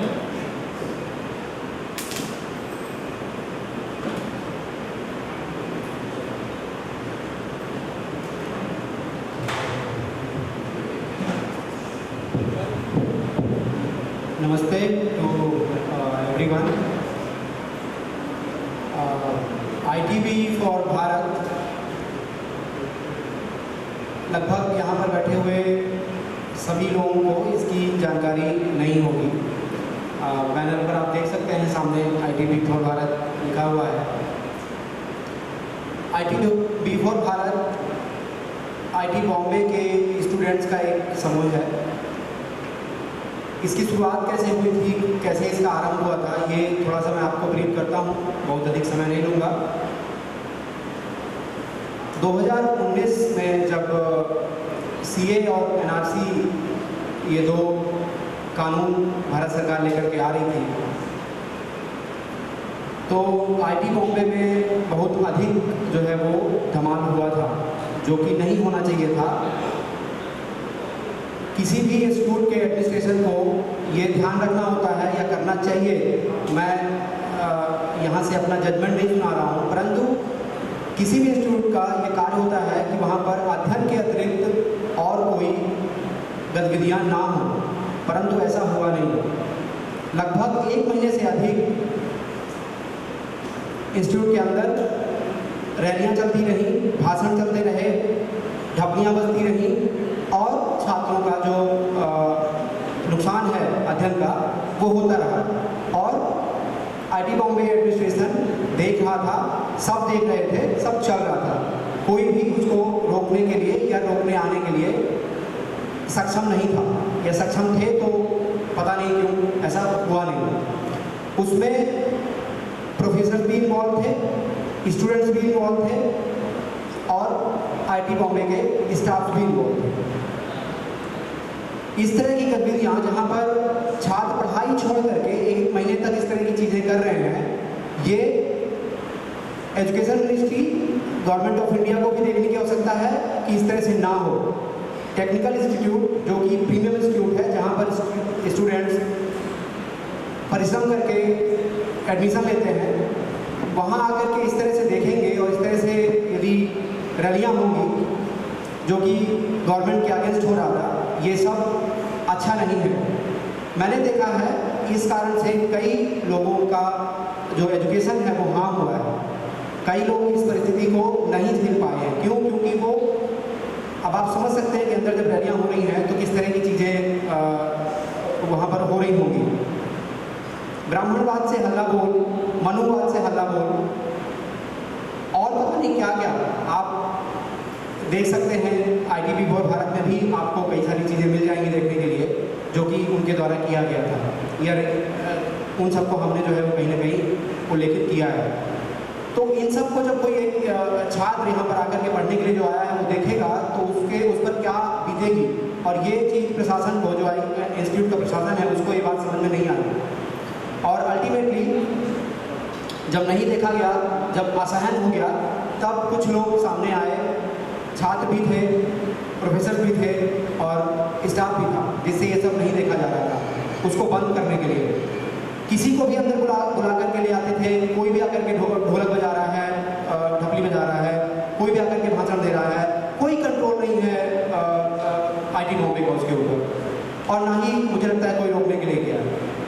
अंततः जब हम लोगों के द्वारा शिकायत की गई तब कहीं जाकर के कुछ रूल जो है वो डायरेक्टर ने दिए और उस पर थोड़ा बहुत प्रतिबंध लगाया। बाद में ऐसी चीज़ें नहीं हुई, लेकिन उस तरह की छोटी मोटी चीज़ें या बड़ी चीज़ें जो है वो होती रही हैं और आईटी बॉम्बे प्रशासन ने जैसा उनको दंड देना चाहिए था उस तरह से वो दंड नहीं दे पाए। तो इसके कारण से बहुत सारे बच्चों का जो है वो स्टडी पे हार्म होता है। हमने 2019 में ही या 2020 मैं कहूँगा जनवरी फरवरी का माह था, और तब हमने जो है वो इस तरह से एक साथ आकर के और उन्हें रोकने या हम ये कहें कि जो हमें ठीक लगा उसे करने के लिए आगे बढ़े। और तब से ही ये वो व्यक्ति यहाँ पर नहीं है जिन्होंने इसको आरंभ किया या जिन लोगों ने इसे आरंभ किया वो यहाँ पर नहीं है। मैं एक सदस्य हूँ जो बाद में उसमें जुड़ा और फिर जो मुझे ठीक लगा वैसा उनके साथ जो है वो कार्यों में लगा रहा। तो हम जुड़े और उसका कारण था जब सोलंकी करके एक विद्यार्थी हैं, उन्होंने आत्महत्या कर ली थी। तब आपने देखा होगा किस तरह से जातिवाद का नैरेटिव जो है वो लगाया गया, परंतु वो सब गलत निकला। और इसी तरह आईटी बॉम्बे के कैंपस के अंदर जातिवाद को लेकर के बच्चों को भ्रम में डाला जाता है, उनके माइंड वॉश किए जाते हैं। कुछ ग्रुप्स हैं जो ये काम करते हैं अंदर और उन पर कोई जो है वो लगाम नहीं है। तो हमने सोचा कि क्यों ना हम आगे आएँ और हमारे संपर्क में जितने विद्यार्थी आते हैं, हम जितना कार्य कर पाते हैं कैंपस के अंदर, धार्मिक कार्य, वहाँ पर 2 मंदिर हैं, कुछ स्टडी कर सकते हैं, कुछ मिल के कार्यक्रम कर सकते हैं, नए बच्चे आए हैं तो एक दूसरे से परिचय कर सकते हैं।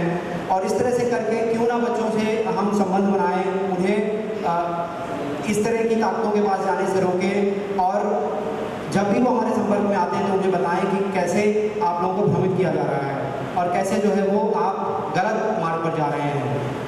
कोई भेदभाव नहीं है, कुछ भी नहीं है।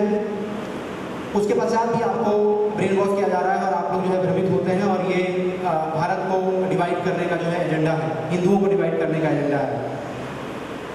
बहुत सारे छात्र, कुछ स्टाफ, कुछ प्रोफेसर के सहयोग से हमने इस ग्रुप को आरंभ किया था और जो मैंने कार्य बताए उन कार्यों को हम करते रहे।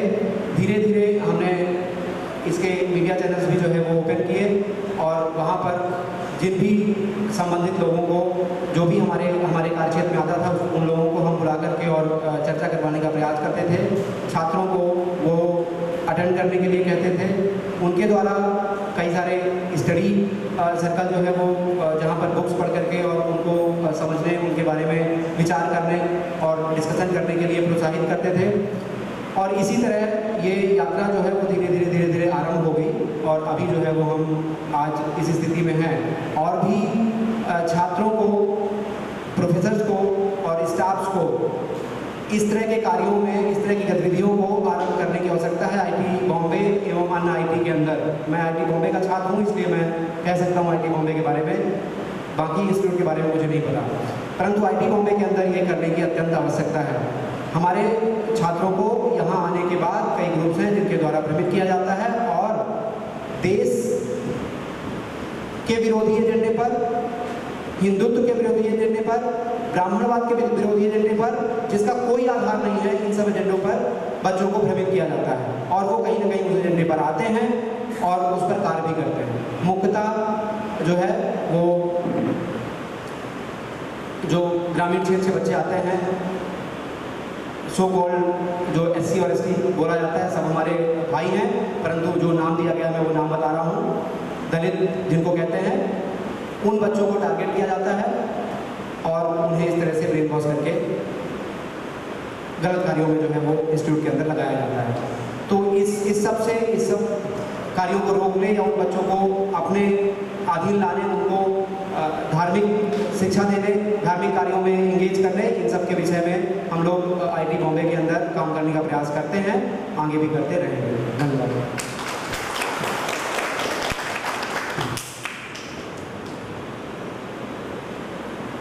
Sandeep ji, now I request Shri Sunil Gopinathan ji, who is the General Secretary of Kshetra Paripalana Kendra Samiti, Maharashtra.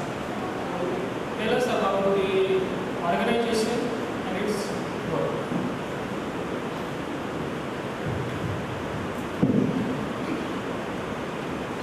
Namaste. Now we already exceeded our time limit actually because we have to surrender this place at 7 p.m. as agreed with the temple management committee.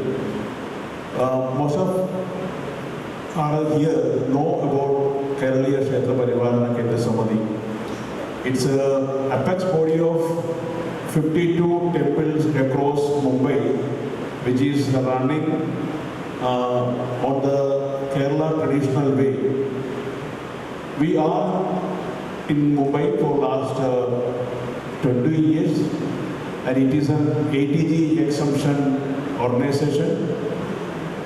One of our major criteria is to protect the Sanatana Dharma and spread the Sanatana Dharma to elders, especially for the youth and the children.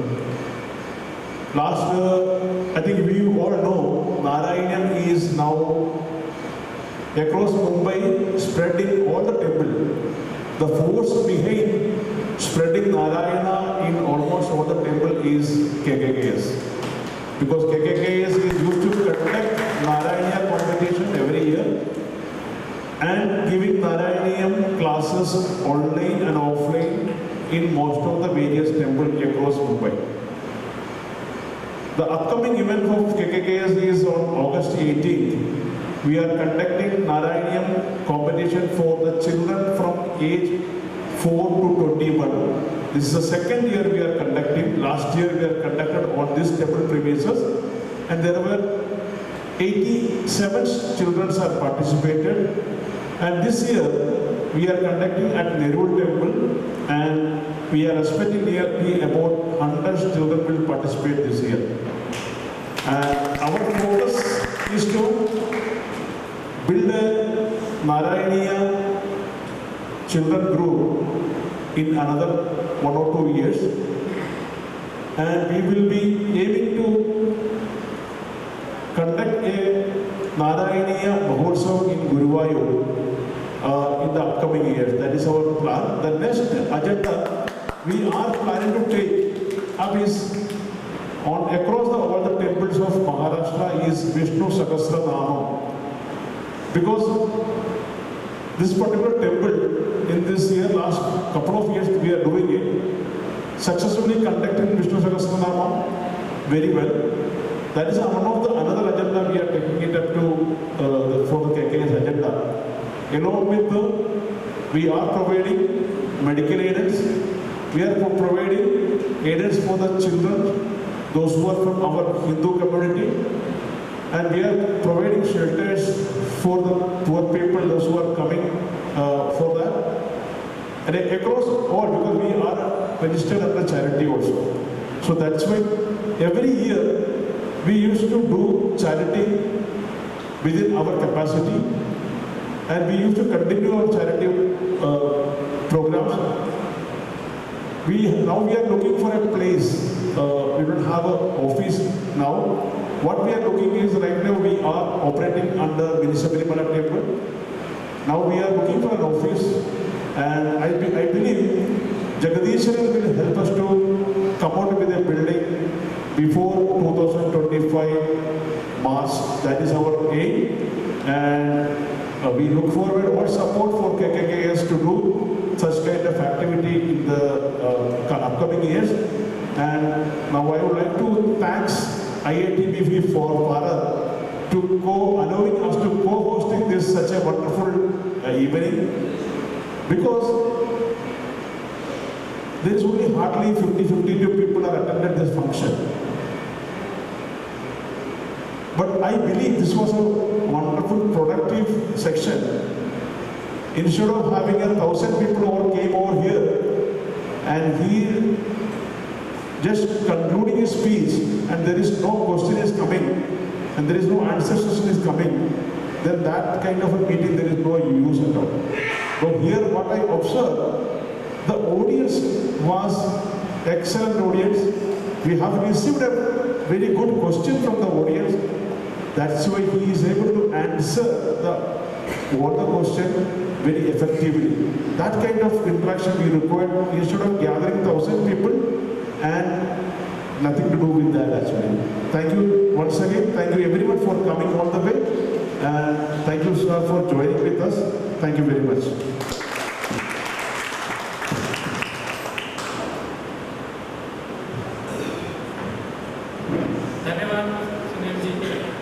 Now I request Dr. A.S. Prasadji for concluding today's program with a Dhanyavad Prastav along with his works in Hawaii. One movement that he is currently running is Sahasramukhe Sanskritam. That is a very wonderful initiative that he started last year. Even a year before, he started the non-formal Sanskrit cell to be established at IIT Bombay, which is very well running. And today was the last day when the exams were over. And I hope 100 plus students have been graduated today who have attended this 2-year program here. So Dr. A.S. Prasadji will tell us about the Sanskriti, and then after he will give the Dhanyavad Prastav of today's program.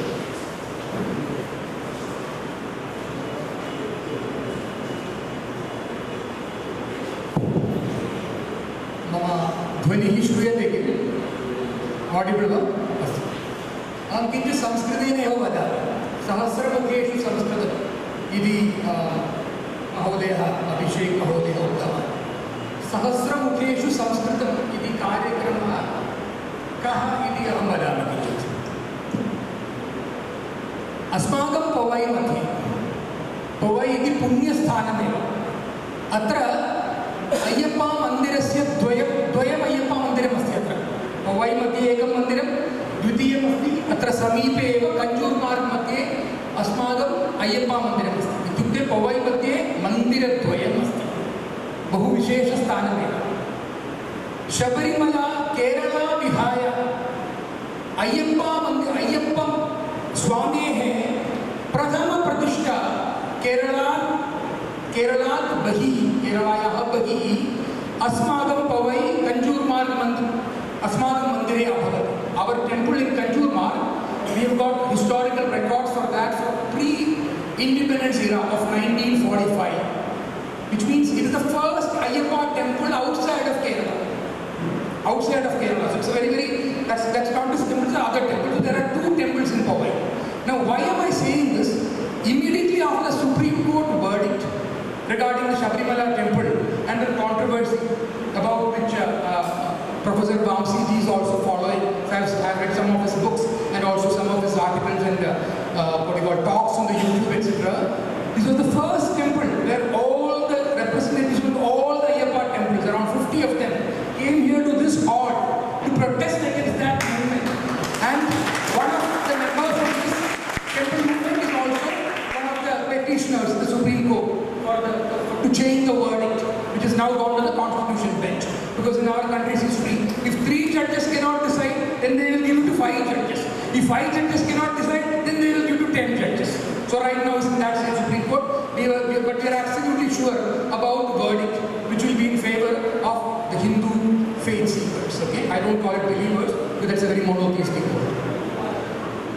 Coming to this, I really want to thank IIT for Bharat, a group of youngsters, Sandeep, Abhishek, Govind, Aditya, and others here, who have organized this program along with the Kerala Kshetra Paribalana Kendra Samiti.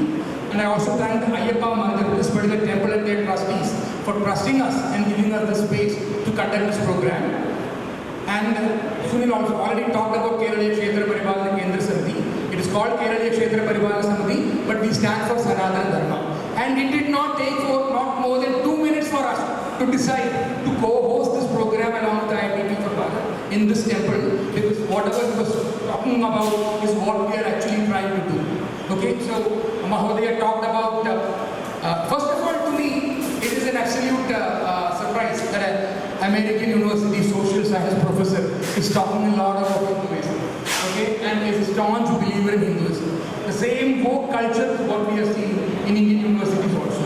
So wherever there are humanities department in Indian institutes, whether it is JNU or whether it is around IITs or whether it is around IIT Bombay, these are all, the migration of that kind of woke culture is happening here. But there are a group of young, spirited youngsters who are trying to defend Hinduism in the campus, and this is part of that. Okay, so Mahodaya talked about media, mom and dad, and how do we instill that culture. So somebody's question about how do we do that for next generation. We are a group of parents here who are living that culture. So we believe in 5 things. There is Bhasha, okay? So we all talk Matru Bhasha in our homes, no change Sanskrit. Okay? So Bhavaha Atra Mata Pitarha Sandhi Ye Grihe Idani Pavai Madhyeva Samskritena Badanti. At the end of 2024 in December, Asmakam Pavai Madhye Sahasra Janaha, 1,000 people Bhavishyanti Ye Samskritena Vadanti. This is one of our biggest programs right now. So there is Bhasha, there is Bhushan. Okay? So we don't have to wear the factory workers' dress of jeans. Okay? We can wear our own Bharatiya Vesha, and it's a statement. So when we wear the Bharatiya Vesha and we move around, people will see us, and that's a statement. So Bhasha, Bhushan, which is what we wear. Bhajanam, okay? So Bhajanam is about everyday Nama Sankirtan at your home with children, however much it is possible. And we also have in this temple, so this temple is a great living example. It's a learning center for Sanatana Dharma. So there is Narayanian, there is Bhagavatam, there are Sanskritam classes here every Wednesday, 7:30 to 8:30. It's absolutely free. Every Wednesday, 7:30 to 8:30, Sanskritam classes, spoken Sanskritam in this temple. Okay? And every Saturday after Deeparadhana, after 7:15, there is a bhajan for 2 hours, and there is Mahaprasadam after that, and that program has been running for the last 2 years. So every Saturday, so please come to this temple, be part of the bhajana activity, at least once a week. So I talked about Bhasha, I talked about Bhushanam, I talked about Bhajana, and then there is Bhojan. Okay, Bhojanam is about eating together at home. At least once a day, if the parents and the children can get together and eat at home together, it's important. You talk things, and that's the way you can build your culture. Because in that conversation, a lot of culture building is formed. And sometimes at one of his talks, Mahodaya talks about the West is on a free fall. Be the West. What is good for the West is not what is good for the rest of the world. We have a thriving civilization. We are the oldest civilization. The West is on a free fall. And every civilization is one generation away from extinction. It's just one generation away from extinction. So whose responsibility is to help the civilization thrive for next 1,000 of years? The responsibility is with us. Okay? So Bhasha, Bhajanam, Brahmanam, Bhojanam, and the last one is Brahmanam. Okay? Brahmanam is about in my childhood, I haven't read any religious textbooks, but my parents used to go to the temple on a daily basis. Seeing that, you also go. So we need to do that. We need to go to the temple, take our children to the temple, and if we constantly do that, that is culture building. That is culture building. And automatically, as they grow up, they will continue this culture. And that's what we can do for our next generation. So Bhasha, Bhajan, Brahmanam, Bhojanam, and Bhushan. These are 5 things which I thought, the English version of it is what you said, but I thought this is the Sanskrit version. I've got so many points noted down in the last 2 hours of conversation, but then I will not range about all of that. But a range of topics have been discussed here, from California textbooks and how they have removed the word India itself. They don't talk about India. They talk about post-colonial India. They don't talk about the 10,000 years of history of India in any of the American textbooks. But change is happening. They don't talk about the word India itself. It's only in 2016, because of people like Mahodaya and their kind of movement, that the word India. Otherwise, it was all South Asia. Anything good is South Asia, and anything bad is India. So that's the way it is in the US. So it's changing. You talked about propaganda movies. You also touched upon Aryan invasion. debunk Darwinian theory, how in the US universities the left and wokeism culture is thriving now and it is slowly coming to India. You also talked about what Rekha ji is doing in Bangalore. So we are already doing that, but in a small way. So we have a Balakokulam here. And all of our children who are it's basically for children from Kerala, they also write and read Malayalam. So that's something we're trying to teach them in a very young format in here. And we want to extend that to other parts of other regions of Bharat also. And then, so Hindu parenting is very important. Some of us are living it, but it is something which is very, very important. Otherwise, we will just lose all this. And as Mahodaya said in one of his earlier talks, we are just one generation away from an extinction of our civilization. So thank you, IITB Bharat, Kerala Kshetra Parivalana Kendra Samiti, this temple trustees, Saurabh Mahodaya, who for coming over here, and all of you here who have come over here to attend this conversation. As Sunil said, 50 people is what we have, 50-55 people. But that is good enough. Each one of us can be proponents of our Hindu culture. And the book is all about rearming India. So please get the book, read it, and then please keep coming for our programs like this. Dhanyawad. The temple is start in another 5 minutes. Please go, please visit the temple. Who are not come here before, see the Deeparana, and then we can discuss. Dhanyawad. धन्यवाद Prasad ji. There is a श्लोक in Sanskrit. उत्तरं यत् समुद्रस्य हिमाद्रेश्चैव दक्षिणं वर्षं तत् भारतं नाम भारती यत्र सन्ततिः. So we have to remember the name because that also reflects our thought and thought process. Bharat is the name which was used during the G20 meeting by the government of India, and there was a huge criticism that the government received then after. And we should think about it. There is no such thing like calling it India every time. We can also call it as Bharat, whatever we feel, and that's how we can also have the pride of our own motherland. The connection that we feel comes through the name, which is correctly pronounced as Bharatam or Bharat. So now the program is about to end, and we'll just stand up and recite one shloka, and I will say a part of it, and then we can follow it. सर्वे भवन्तु सुखिनः सर्वे सन्तु निरामयाः सर्वे भद्राणि पश्यन्तु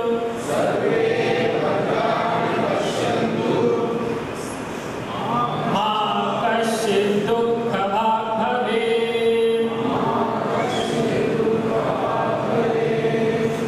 ॐ शान्ति शान्ति शान्तिः.